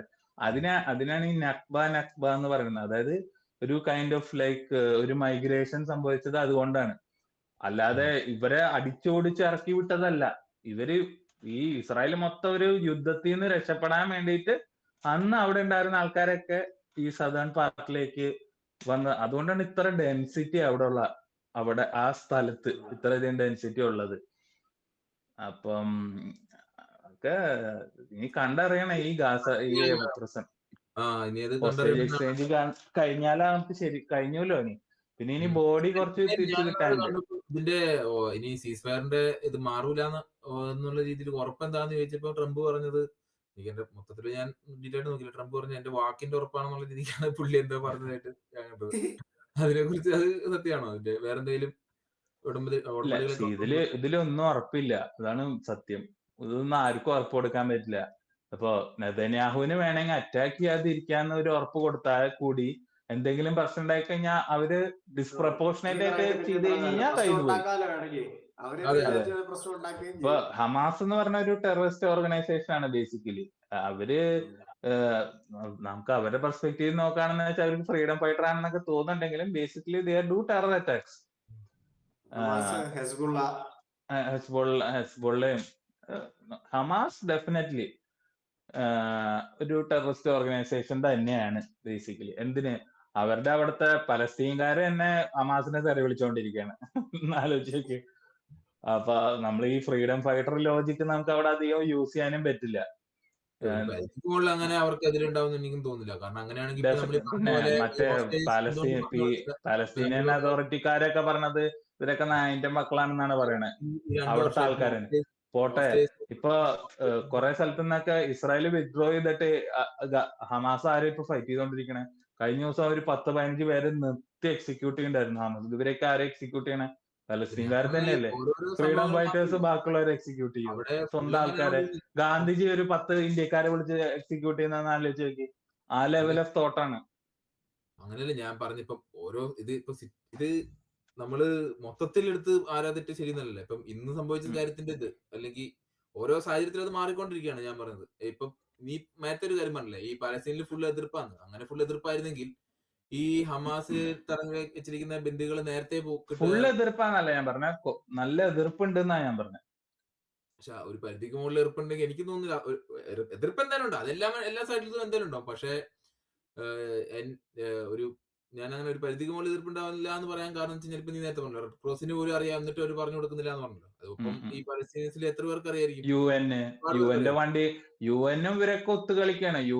യുഎന്നൊക്കെയാണ് യുഎന്റെ വണ്ടിയിലൊക്കെ ഹമാസ് അങ്ങോട്ടും ഇങ്ങോട്ടൊക്കെ പോണേ. യുഎന് തന്നെ അതിന്റെ ഇതാണെന്ന് പറഞ്ഞ കളി മാറിയില്ലേ? ഇസ്രായേലും എല്ലാരും കൂടെ ഒത്തു കളിച്ച് ഇതിനകത്തുള്ള കുറച്ച് ടോപ്പ് ടീംസ് ഫണ്ടുണ്ടാക്കി കാര്യങ്ങളൊക്കെ ഉണ്ടാക്കി. ഇനിയിപ്പോ നമ്മൾ വെറുതെ പൈസയുടെ കണക്ക് നോക്കി കഴിഞ്ഞാൽ തന്നെ ഏറ്റവും വലിയ ബെനിഫിഷ്യറി അമേരിക്കയും പിന്നെ എന്താണ് ഹമാസിന്റെ ലീഡേഴ്സും. കാരണം വെച്ചാൽ ഇസ്രായേലുകാരെ നമുക്കൊന്നും പറയാൻ പറ്റില്ല, അവരുടെ എക്കണോമി നശിച്ചിരിക്കുകയാണ്. എത്ര ഹൈ ടെക്നോളജിയും വലിയ സംഭവം എന്നൊക്കെ പറഞ്ഞാൽ ഈ വാർ തുടങ്ങിയ പിന്നെ അവരുടെ എക്കണോമി നശിച്ച് ആകെ നാറാണക്കല്ലെടുത്തിരിക്കുക. റിയൽ എസ്റ്റേറ്റ് പ്രൈസ് ഒക്കെ വെറുതെ സ്റ്റക്കായി നിൽക്കുക. കുറച്ച് ഇൻഡിവിജ്വൽസ് എന്തായാലും പൈസ ആക്കാൻ പറ്റുന്നുണ്ടോ? Very few. ലൈക്ക് ശരിക്കും പറഞ്ഞു കഴിഞ്ഞാൽ മിലിറ്ററി ഇൻഡസ്ട്രിയൽ കോംപ്ലക്സ് യുഎസിന്റെ നല്ലോണം പൈസ ഉണ്ടാക്കിണ്ടാവും. കാരണം ഇവരുടെ ജെറ്റ്സ് ആണ് കോൺസ്റ്റന്റ്ലി ആ ഏരിയ കൂടെ പറന്നുകൊണ്ടിരിക്കുന്നത്. ഇവരുടെ വെപ്പൺസ് ആണ് അവിടെ കോൺസ്റ്റന്റ്ലി യൂസ് ചെയ്തുകൊണ്ടിരിക്കുന്നത്. അപ്പം പിന്നെ ഇസ്രായേലിന്റെ എക്യുപ്മെന്റും അതാണ് യൂസ് ചെയ്തുകൊണ്ടിരിക്കുന്നത്. അപ്പൊ പിന്നെ എന്തായാലും ബെനിഫിറ്റ് ഉണ്ട്. പോരാത്തതിന് ആലോചിച്ച് നോക്കിയേ, ഒരു ടെസ്റ്റിംഗ് ഗ്രൗണ്ട് പോലെയല്ലേ ഇവർക്ക്. ആക്റ്റീവ് ടാർഗറ്റ്സിൽ ഇങ്ങനെ സൂപ്പർ ആയിട്ട് ടെസ്റ്റ് ചെയ്യാൻ പറ്റുന്ന ഒരു സാഹചര്യം വേറെ ഇല്ലല്ലോ. അതല്ലേ, ചോദിക്കാനുമില്ല പറയാനുമില്ല, ഒന്നും പറയാനില്ല. എന്തിനാ അറബ് സ്റ്റേറ്റ്സ് പോലെ ഒന്നും പറയുന്നില്ല. ഇത് കണ്ടുകഴിയുമ്പോൾ എനിക്ക് ഇതാവും. ഇപ്പം 2 വർഷമായി ഇങ്ങനെ സംഭവിക്കുന്നു. അതായത് എത്രയോ രാജ്യങ്ങളുടെ ഇടയിൽ വെടിനിർത്തൽ ശ്രമിക്കുന്നു. അതായത് അപ്പം ഇത് ശരിക്കും പറഞ്ഞാൽ എന്ത് അലാമിംഗ് സിറ്റുവേഷനാ. ശരിക്കും 2 രാജ്യത്തിന്റെ ഇടയിൽ പ്രശ്നമായി കഴിഞ്ഞാല് ഒന്നും ചെയ്യാനില്ല, കുറെ പേര് മരിക്കുക, അത്രേ ഉള്ളൂ. ഈ സിസ്റ്റം, ഈ വേൾഡ് എന്താണ് മറ്റേ UN എന്നൊക്കെ പറഞ്ഞ സെറ്റപ്പ് ഒക്കെ വെറുതെയാണ്. 2ാം ലോക മരണത്തിന് ശേഷം ഇങ്ങനെ വെറുതെയാണ്. UN ഒക്കെ യൂസ്ലെസ് ആയിട്ടാണ് എനിക്ക് ഇതിനകത്ത് തന്നത്. ഇപ്പൊ നമ്മളിപ്പോ ഇന്ത്യയുടെ കാര്യം തന്നെ എടുത്തോ, ഇനി പാകിസ്ഥാൻ, നമ്മളിപ്പോ ഇതേ അവസ്ഥയിൽ തന്നെ നമ്മുടെ ചുറ്റും എനിമീസാ. ചൈനയുടെ ആൾക്കാരാണ് നമ്മുടെ ചുറ്റുമുള്ളത്. എന്തിനാ മാൽദീവ്സിനെ പോലും തിരിപ്പിക്കാൻ നോക്കി, എന്നിട്ട് ഇപ്പൊ തിരിച്ച് നമ്മൾ ഇന്ത്യക്കാരെ സെറ്റ് ചെയ്ത് എടുത്തു. ബാക്കി എല്ലാരും നമ്മുടെ എനിമീസ് ആണ്. നേപ്പാളിനെയും തിരിപ്പിക്കാൻ നോക്കി. എന്താണ്, പാകിസ്ഥാൻ പണ്ടേ നമ്മുടെ എനിമിയാണ്. ശ്രീലങ്കേനെ തിരിപ്പിക്കാൻ നോക്കി. അതേ സിറ്റുവേഷനിൽ തന്നെയാണ് നമ്മളും പോയിക്കൊണ്ടിരിക്കുന്നത് ബേസിക്കലി. ഇനി ഫ്യൂച്ചറിൽ നമ്മുടെ ഓരോ ഭാഗങ്ങളിൽ എടുത്തു ഫോർ എക്സാമ്പിൾ യുദ്ധമൊക്കെ വരുമ്പോ എങ്ങനെയാ നമ്മുടെ കോസ്റ്റൽ ഈ നേവൽ ഏരിയാസും കഴിഞ്ഞ ഹൈ വാല്യൂ ടാർഗറ്റ്സ് ആണ് അറ്റാക്ക് ചെയ്ത് കോങ്കർ ചെയ്യുക ബേസിക്കലി. ഇപ്പൊ നമ്മുടെ ഇന്ത്യയിലത്തെ മെയിൻ കുറെ മാനുഫാക്ചറിങ് ഫെസിലിറ്റീസും കുറെ സാധനങ്ങളൊക്കെ ഉള്ളത് തമിഴ്നാട്ടിലുണ്ട്. നമ്മുടെ കേരളത്തില് മറ്റേ നേവലിന്റെ ഷിപ്പ് യാർഡ് ഉണ്ട്. കാസർഗോഡ് വളരെ സേഫ് ആണെന്ന് തോന്നുന്നു. അവിടെ ഒന്നും പോകുമ്പോട്ട് കഴിഞ്ഞാൽ വലിയ ആൾനാശമൊന്നും ഇല്ല. അല്ല അവിടെ ഇട്ടിട്ട് കാര്യമില്ലല്ലോ, അവിടെ ഒന്നും ഇടാനില്ലല്ലോ സംഭവം. അവർക്ക് ബോംബ് നഷ്ടാ. രക്ഷപ്പെട്ടു, അത് നല്ല കാര്യം. പക്ഷെ അപ്പോഴും എന്താണെന്ന് വെച്ചാൽ ഇപ്പൊ കുറെ ഭാഗങ്ങളൊക്കെ ടേക്ക് ഓവർ ചെയ്തു എന്ന് വിചാരിക്കാം. നോട്ട് ഇവൻ ഇൻ അവർ ലൈഫ് ടൈം. ഇനി ഒരു 3-4 ജനറേഷൻ കഴിഞ്ഞിട്ട് അങ്ങനെ ശരിക്കും ഒരു യുദ്ധം ഉണ്ടായെന്ന് തന്നെ വിചാരിക്കാം. ഓബിയസ്ലി ഇതൊക്കെ തന്നെ ആയിരിക്കും സംഭവിക്കാമാണ്. അപ്പൊ UN പോലത്തെ ഓർഗനൈസേഷനൊക്കെ നമ്മള് കുറച്ചും കൂടി ഒന്നും ബെറ്റർ ആക്കി എടുക്കണം, അല്ലെങ്കിൽ ബെറ്റർ വാച്ച് ഡോഗ്സ് വേണമെന്നാണ് എനിക്ക് തോന്നുന്നത്.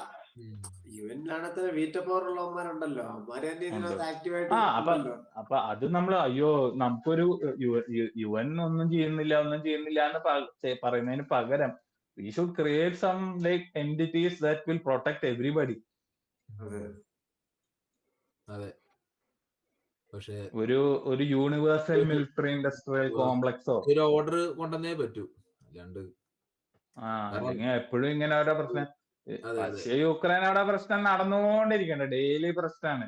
പോളണ്ടിലേക്ക് അടക്കാൻ ഡ്രോൺ അയച്ചു റഷ്യ, EU കൺട്രി. അത് ഇതിലും വലിയ പ്രശ്നം. ഇത് ഇസ്രായേൽ നേറ്റോ കൺട്രി പോലും ആകെ അമേരിക്കയുടെ ഒരു നല്ല അല്ലായി, അത്രേ ഉള്ളൂ. ഇസ്രായേലും ടർക്കിയും തമ്മിൽ വരെ പ്രശ്നത്തിന് റെഡി. ഖത്തർ അറ്റാക്ക് ചെയ്തല്ലോ ഇസ്രായേല്. ഇറാനെ കളിച്ച് നശിപ്പിച്ചു വെച്ചേക്കാണ്. ഇറാൻ ഇങ്ങനെ ദൈവമേ എന്താ സംഭവിച്ചതെന്ന് മനസ്സിലാവേണ്ടോണ്ടിരിക്കുകയാണ്. ഒരു വർഷം മുമ്പ് ഒതുങ്ങി തോന്നുന്നു. അവരൊക്കെ കുറെ നാളെ ഒതുങ്ങിയിട്ട്. പക്ഷെ ഒതുങ്ങിയോണ്ട് കാര്യമില്ല. ഇവര് ഇത് പിന്നെയും ഇത് ഐഡിയോളജിയുടെ പ്രശ്നമാണ്. ഇപ്പൊ ഈ ഐഡിയോളജി എന്ന് പറഞ്ഞു കഴിഞ്ഞാൽ ഇവരൊക്കെ പറയണത് ഡെത്ത് ഇസ്രായേൽ എന്നാണ് പറയണത്. എന്നാലോചിക്ക്, death Israel, genocide. Death Israel എന്ന് പറഞ്ഞാൽ എന്താ? ഇസ്രായേൽ ഇല്ലാണ്ടാക്ക, എല്ലാരെയും കൊല്ല. ഇതൊരു ജനസൈഡിനുള്ള ഒരു ആഹ്വാനമല്ലേ ബേസിക്കലി? ഒന്നും ചെയ്യാനില്ല, ഇതൊക്കെ മറന്നങ്ങ് മുമ്പോട്ട് പോകാന്നല്ലാണ്ട്. ഇത് അല്ലാണ്ട് നോക്കി കഴിഞ്ഞാൽ അവിടെ ഇവിടെ പ്രശ്നം, അവിടെ നിന്ന് ഇങ്ങോട്ട് പോളി. ഇതൊക്കെ കൂടുള്ളൂ. പിന്നെ river to sea, Palestine will be free, ഇതൊക്കെ കണ്ട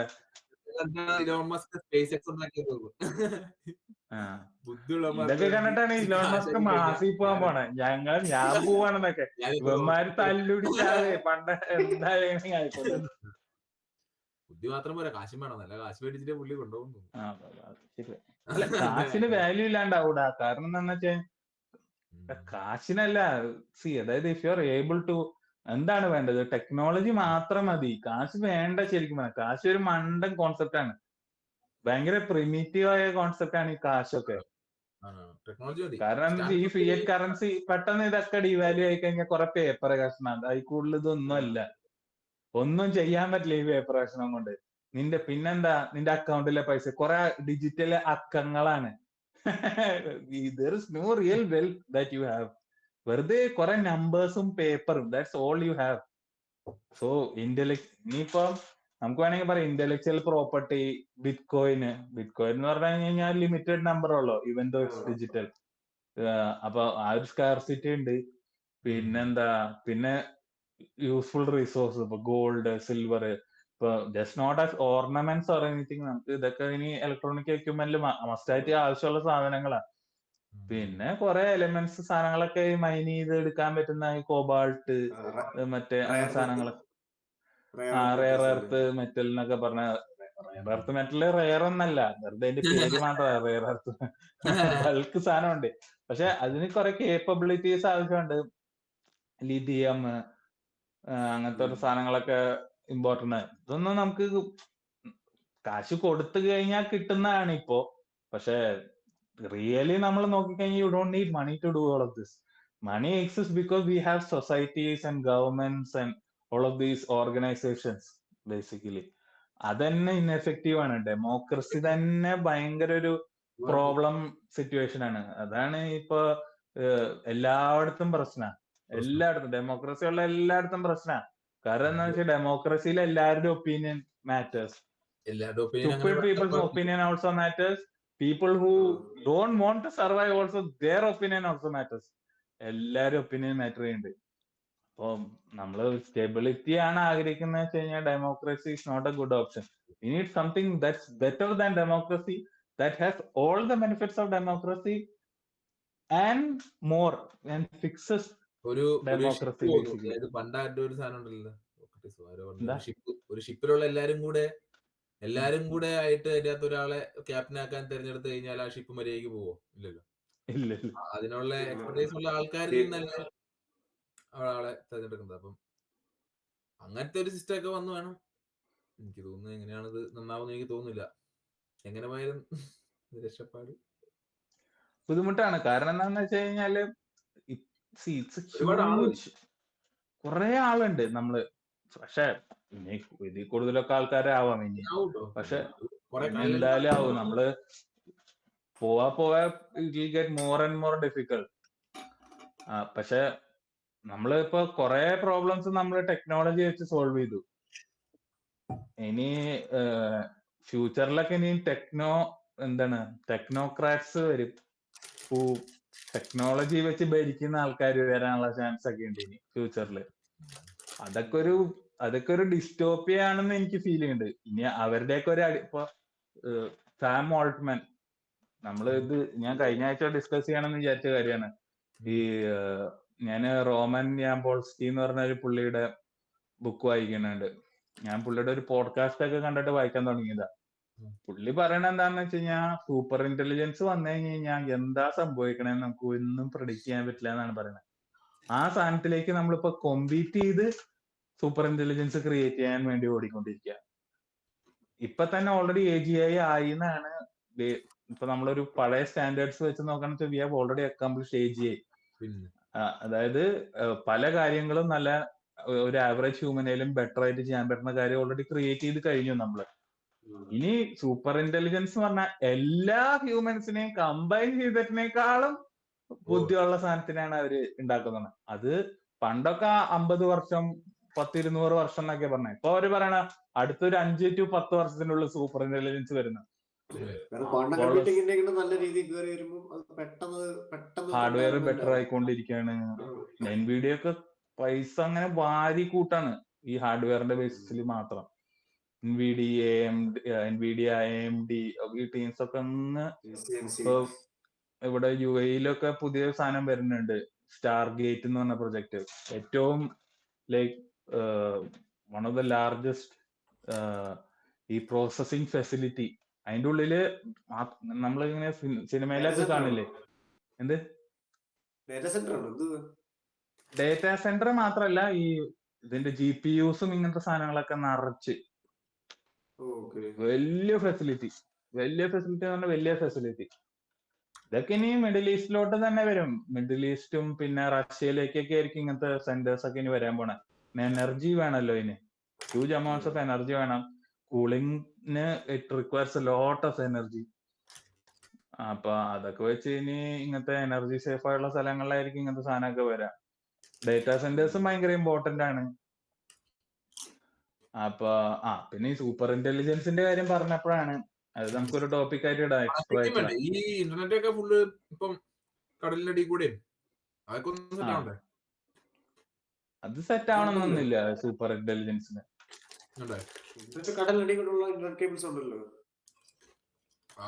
ബെറ്റർ ആവണ്ടേന്നാണ് ഞാൻ പറയുന്നത്. അതൊന്നും വേണമെന്നില്ല. Super intelligence just has to have enough information stored and train to that. ഇപ്പൊ ഒരു 2-3 വർഷം മുമ്പ് ഒരു ചെറിയ കുട്ടിയുടെ പോലത്തെ AI ആണ് നമ്മുടെ അടുത്തുണ്ടായിരുന്നത്. ഇപ്പൊ ഒരു 10-20 വർഷം വയസ്സുള്ള ആളുടെ ലെവലുള്ള പിന്നെ എങ്ങനെയാണ് റൂമറും മറ്റേതും ഒക്കെ ഏതാണ് ശരി ഏതാണ് തെറ്റ് അങ്ങനത്തെ ഒരു സാധനം വരും. അതൊന്ന് മറികടന്നാൽ മാത്രം. അതെന്താ സംഭവം എന്ന് വെച്ച് കഴിഞ്ഞാല് ഈ AI-നെ ട്രെയിൻ ചെയ്യണ എല്ലാ ഹ്യൂമൻ ഇൻഫർമേഷൻ വെച്ചിട്ടാണ് ട്രെയിൻ ചെയ്യണത് ഇപ്പം. അപ്പൊ അതില് എന്നിട്ട് അതായത് ഇവർക്ക് അറിയില്ല, അൺപ്രഡിക്റ്റബിൾ ആണ് എന്ത് ടൈപ്പ് ഓഫ് AI ആണ് ഉണ്ടാവുക ഇതിൽ. എന്നിട്ട് ഇവരെന്ത് ചെയ്യും, ഈ AI-ന് കുറച്ചൊരു ഗാർഡ് റെയിൽസ് വെക്കും. അതായത് എന്താണ്, തെറി പറയാൻ പാടില്ല, ന്യൂഡിറ്റി കാണിക്കാൻ പാടില്ല, ഇങ്ങനത്തെയൊക്കെ കുറച്ച് പ്രോഗ്രാമിംഗ് ഒരു എക്സ്ട്രാ ചെയ്യും. അതൊരു എന്താ പറയാ മുട്ടയുടെ തോട് പോലെയുള്ളൂ. ഉള്ളിലത്തെ മുട്ട ഈ ഇതിന്റെ എന്താണ് വൈറ്റും യോക്കൊക്കെ is like completely unpredictable what it എക്സിസ്റ്റേഴ്സ്. അപ്പൊ അതിന്റെ ഇവർക്ക് ഈ ഇത് ക്രിയേറ്റ് ചെയ്യുന്ന ആൾക്കാർക്ക് തന്നെ അറിഞ്ഞൂടാ ഇതെന്ത് കോംപ്ലക്സ് ആണ്. കാരണം അങ്ങനെയാണെങ്കിൽ ഡേറ്റ അതുപോലെ ഡേറ്റ നല്ല രീതിയിൽ സാനിറ്റൈസ് ചെയ്ത് ഡേറ്റ വെച്ച് ട്രെയിൻ ചെയ്യണം. അങ്ങനെയാണെങ്കിൽ അപ്പൊ അതൊക്കെയാണ് ആൾക്കാർ പറയണേ. അതായത് നാരോ സൂപ്പർ ഇന്റലിജൻസ് എന്ന സംഭവം ഉണ്ട്. അതായത് എല്ലാ കാര്യത്തിനും കുറിച്ച് സൂപ്പർ ഇന്റലിജന്റ് അല്ല, ചില കാര്യത്തിനെ കുറിച്ച് സൂപ്പർ ഇന്റലിജന്റ് ആണ്. Better than any human can ever B. ഇത് അങ്ങനെയല്ല ട്രെയിൻ ചെയ്യണം. ഇത് ബ്രോഡ് സൂപ്പർ ഇന്റലിജൻസ് ആണ് ട്രെയിൻ ചെയ്തുകൊണ്ടിരിക്കുന്നത്. അതായത് നമ്മളെക്കാളും ഇൻഫിനിറ്റ്ലി ബെറ്റർ. അതായത് സൂപ്പർ ഇന്റലിജൻസ് ഉണ്ടായിക്കേ അതിന്റെ പ്രോട്ടോ സൂപ്പർ ഇന്റലിജൻസ് ഓൾറെഡി ആയി. ഈ AGI എന്ന് പറഞ്ഞാൽ പ്രോട്ടോ സൂപ്പർ ഇന്റലിജൻസ് തന്നെയാണ് ശരിക്കും പറഞ്ഞു കഴിഞ്ഞാൽ. അതിന്റെ ഒരു ബേബി സ്റ്റേജിൽ ഇരിക്കണമെന്നുള്ളൂ. ഇനി ഏജൻസിയും വേണം. ഏജൻസി എന്ന് പറഞ്ഞു കഴിഞ്ഞാൽ ഇൻഡിപെൻഡന്റ് ആയിട്ട് നമ്മൾ പറയാതെ അവർക്ക് ചെയ്യാൻ പറ്റുന്ന കേപ്പബിലിറ്റി ഉണ്ട്. ഏജന്റിക്ക ഇത് സൂപ്പർ ഇന്റലിജൻസ് എന്തായാലും ഏജന്റിക്ക ആയിരിക്കും. നമ്മളെ സ്മാർട്ട് ആയി കഴിഞ്ഞ് കഴിഞ്ഞാൽ ഏജന്റിക്ക ആയിരിക്കും ബേസിക്കലി. അപ്പൊ എന്താന്ന് വെച്ച് കഴിഞ്ഞാൽ നമ്മൾ ഹ്യൂമൻസും ഒരു സ്ക്വിരലിന്റെ ഗ്രൂപ്പും എങ്ങനെയാണോ അങ്ങനെ ആയിരിക്കും ഹ്യൂമൻസും എല്ലാവരും ഒരു സൂപ്പർ ഇന്റലിജൻസും. അത് എത്ര എന്താണ് സ്ക്വിറൽസ് കൂടി ചേർന്ന് പ്ലാൻ ചെയ്താലും നമ്മളെ ഡിഫീറ്റ് ചെയ്യാൻ പറ്റില്ല. ആട്ടിൻകൂട്ടത്തിന് നയിക്കുന്നുണ്ട് ഒരു മുട്ടാടും പിന്നെ കുറെ ആടുകളും, അതുപോലെ ഹ്യൂമൻസ്. എനിക്ക് തോന്നണേ ഹ്യൂമൻസ് മുഴുവൻ ആടുകളായിരിക്കും. ഇതൊരു ആട്ടിടയം പോലെ ഒരു മുട്ടാടിനെ സെറ്റ് ചെയ്തു. ഇതിന്റെ യൂസ് ചെയ്ത് കുറെ ചിന്താശക്തി അതൊക്കെ സത്യം പറഞ്ഞ കുറയുന്നുണ്ട്. അത് നമുക്ക് പിന്നെ ഓൾറെഡി അറിയാലോ. ഇപ്പൊ നമ്മൾ എക്സ്റ്റെൻഡഡ് മൈൻഡ് തിയറിനെ കുറിച്ച് നമ്മൾ ഡിസ്കസ് ചെയ്തായിരുന്നു നേരത്തെ. അതായത് നമ്മൾ കാൽക്കുലേറ്റർ ഉപയോഗിച്ച് അല്ലെങ്കിൽ ഫോൺ നമ്പർ ഫോണിൽ ഉപയോഗിച്ച് നമുക്ക് ഇപ്പൊ നിന്റെ ഫോൺ നമ്പർ എനിക്കറിയില്ല. നമ്മൾ അതൊക്കെ ഓഫ്ലോഡ് ചെയ്തു ഓൾറെഡി. അപ്പൊ അത് നമ്മൾ മെമ്മറിയാണ് ഓഫ്ലോഡ് ചെയ്തിരുന്നുള്ളൂ. നമ്മളിപ്പോ തിങ്കിങ് ആണ് ഓഫ്ലോഡ് ചെയ്യണേ ബേസിക്കലി. നമ്മുടെ ബ്രെയിൻ വെച്ച് തിങ്ക് ചെയ്യണില്ല. പ്രശ്നം കഴിഞ്ഞില്ലേ? അപ്പൊ ഒബ്വിയസ്ലി നമ്മൾ സ്റ്റുപ്പിഡറായി വരും. എന്തായാലും നമ്മള് ബിനീത്ത് ഹ്യൂമനായി മാറും കുറച്ചും കൂടി കഴിയുമ്പോൾ. നമ്മൾ ഓവർ റിലൈ ചെയ്ത് കഴിഞ്ഞാൽ, നമ്മൾ ഓൾറെഡി ഓവർ റിലൈ ചെയ്യുന്നുണ്ട്. എല്ലാരും ഉപയോഗിക്കണ്ടേ, എല്ലാരും പുതിയ ജനറേഷൻ മൊത്തം യൂസ് ചെയ്യണ്ടേ, പഠിക്കാനും എല്ലാം. തെറ്റുണ്ട് എന്നുള്ള രീതിയിൽ ക്രോസ് ചെക്ക് ചെയ്യുന്ന രീതിയിൽ ഉപയോഗിച്ച് കഴിഞ്ഞാൽ എല്ലാവർക്കും കൊള്ളാം.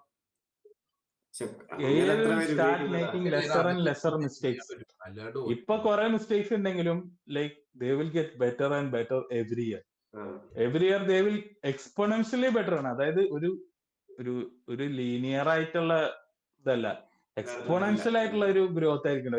ഒരു നമ്മുടെ മറ്റേ ഒരു കർവ് ഇൻഫിനിറ്റിയിലേക്ക് പോണ ഒരു കർവില്ല, അതുപോലെ ഇരിക്കും. ഭയങ്കര പോക്കായിരിക്കും പോണ്ടാവുക. അപ്പം we don't know what we are dealing with. അപ്പൊ നമ്മൾ കുറച്ചും കൂടി കോഷ്യസ് ആയിരിക്കണം. പിന്നെ ഇതെന്താന്ന് വെച്ചാൽ ഇൻഡിവിജ്വലി നമുക്ക് ഇതൊന്നും ചെയ്യാനും പറ്റില്ല. പിന്നെ വല്ല കമ്പനികളൊക്കെയാണ് ഇപ്പൊ നമ്മുടെ പേഴ്സണൽ ഡേറ്റ ഒക്കെ അവരുടെ ഉണ്ട്. ഇപ്പൊ നമ്മളൊക്കെ നമ്മുടെ ലൈക്ക്നെസ്സും ഇതെല്ലാം നമ്മൾ വിറ്റോണ്ടിരിക്കുകയാണ്. നമ്മളിപ്പോ ഈ പോഡ്കാസ്റ്റ് ഒക്കെ ചെയ്യുമ്പോ എന്താ സംഭവിക്കണേ, നമ്മുടെ hours and hours of facial എക്സ്പ്രഷനും കണ്ണിങ്ങനെ ചിമ്മുന്നു എല്ലാ ഇൻഫർമേഷനും നമ്മളിങ്ങനെ ഇതാണ് ഈസിലി നമ്മൾ കൊടുക്കണം. ഇനിയിപ്പോ ഫ്യൂച്ചറിൽ എന്നെ പോലെ ഇതുപോലെ സംസാരിക്കുന്ന ഒരു ഉണ്ടാക്കുക ഒരു പണി ഉണ്ടാവില്ല. ഞാൻ സോറയുടെ ഇതൊക്കെ കാണാറുണ്ട്, എന്ത് സൂപ്പറാന്നറിയാം. പക്ഷെ അതൊരു നീ ഒന്ന് ആലോചിച്ച് നോക്കി, അതൊരു ഹൊറിഫൈങ് തിങ്ങും ആയിരിക്കാം. മരണമില്ല. ഇവന് we had terrible experience, you can end yourself. അതൊരു വൻ ഡാർക്ക് സിറ്റുവേഷൻ ആയിരിക്കും എനിക്ക് തോന്നുന്നത്. It's worse than dying. പിന്നെ ഇനി സൂപ്പർ ഇന്റലിജൻസ് വന്നു കഴിഞ്ഞാൽ നമ്മളെ പർപ്പസ് ചിലപ്പോ ഹ്യൂമൻസിന്റെ കുറച്ച് ഇൻപുട്ട് വേണമെന്നുണ്ടെങ്കിലോ നമ്മളെ വെറുതെ ഇങ്ങനെ പട്ടികളൊക്കെ അല്ലെങ്കിൽ ഒരു ആനിമൽസിനെ ഒക്കെ വളർത്തുന്ന പോലെ അങ്ങ് വളർത്തുന്ന ഒരു സിറ്റുവേഷൻ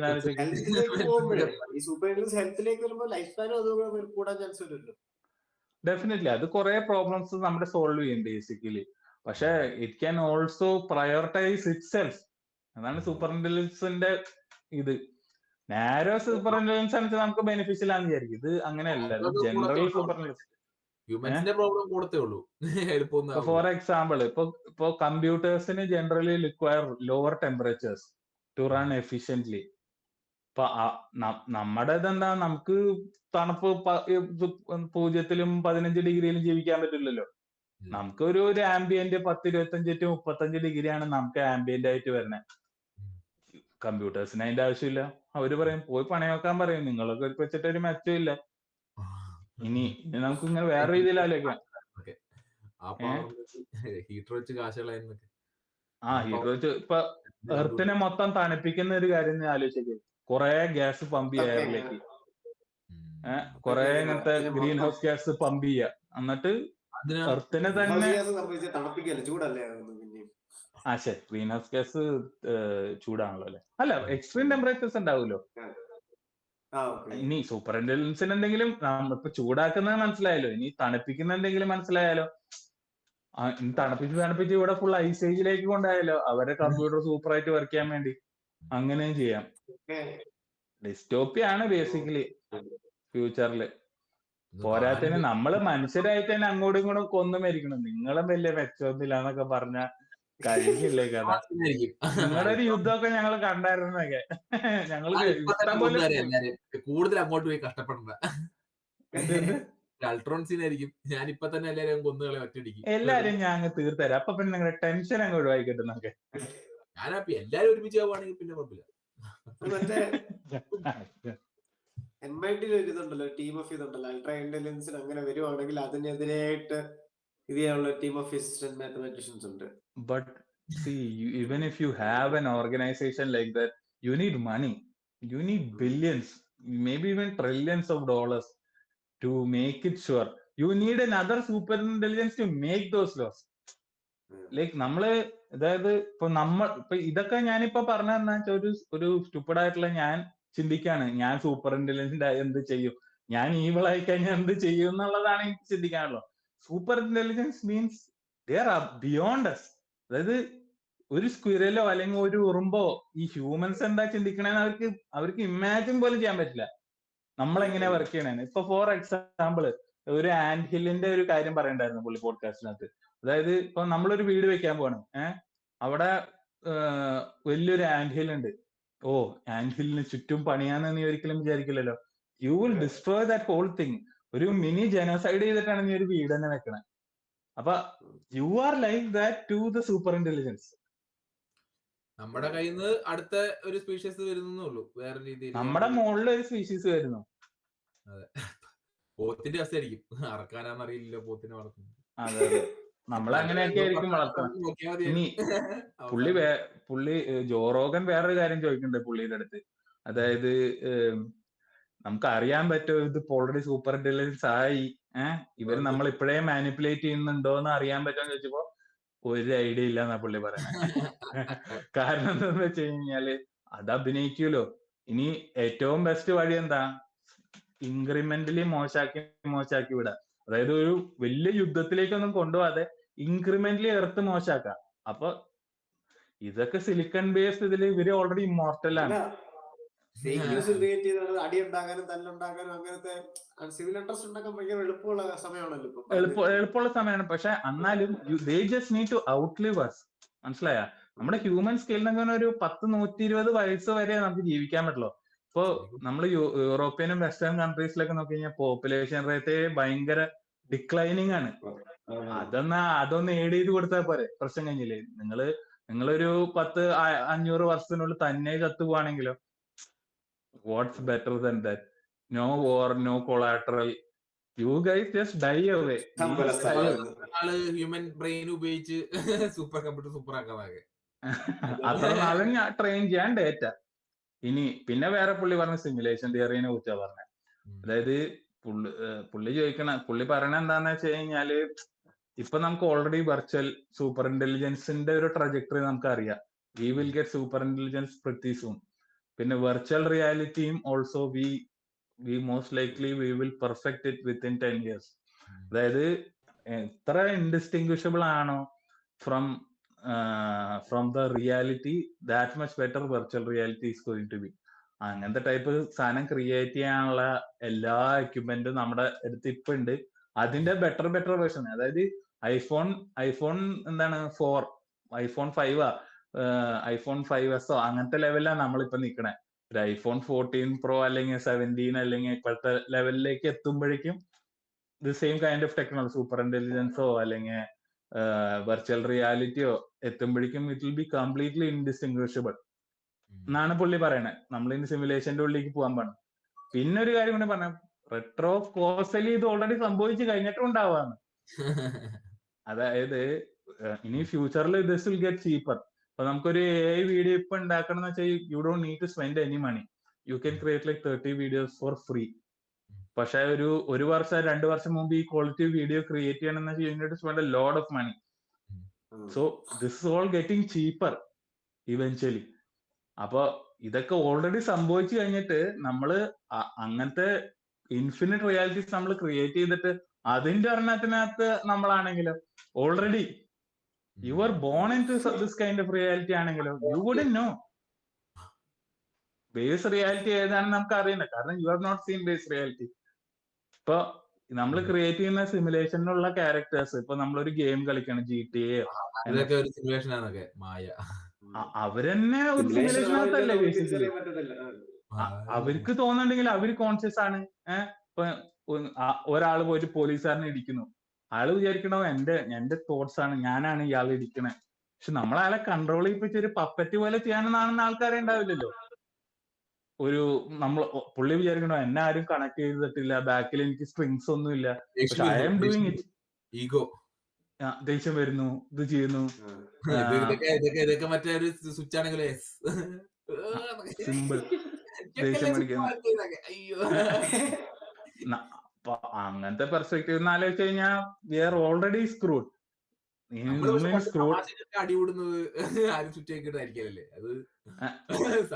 അല്ല, അത് ചിലപ്പോ ഈ സിമുലേഷന്റെ നേച്ചർ അങ്ങനെയാണെങ്കിലോ, അതായത് കുറച്ച് കോൺഫ്ലിക്ട്, ഇപ്പൊ ഒരു ബിഗ് ബോസ് പോലത്തെ ഒരു സിമുലേഷൻ ആണെന്ന് വിചാരിച്ചു. നമ്മളിവിടെ എന്ത് ചെയ്യുന്നു അതിനനുസരിച്ചിട്ടാണ് ഇതിന്റെ വ്യൂവർഷിപ്പ് കൂടുന്നത്. അപ്പൊ വ്യൂവർഷിപ്പ് കൂടുന്നതിനനുസരിച്ച് കൂടുതൽ കോൺഫ്ലിക്ട് നമ്മൾ ക്രിയേറ്റ് ചെയ്യില്ലേ. ഒരു വലിയൊരു കോസ്മിക് ട്രൂമാൻ ഷോ ആണെങ്കിലോ. അപ്പൊ അങ്ങനത്തെ ടൈപ്പ് ഓഫ് തോട്ട്സുമായിട്ട് നമ്മുടെ വ്യൂവേഴ്സിനെ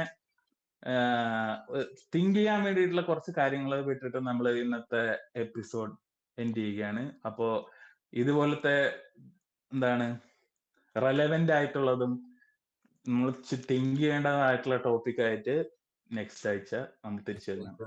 ഓക്കെ, അപ്പോ എല്ലാവർക്കും ബൈ.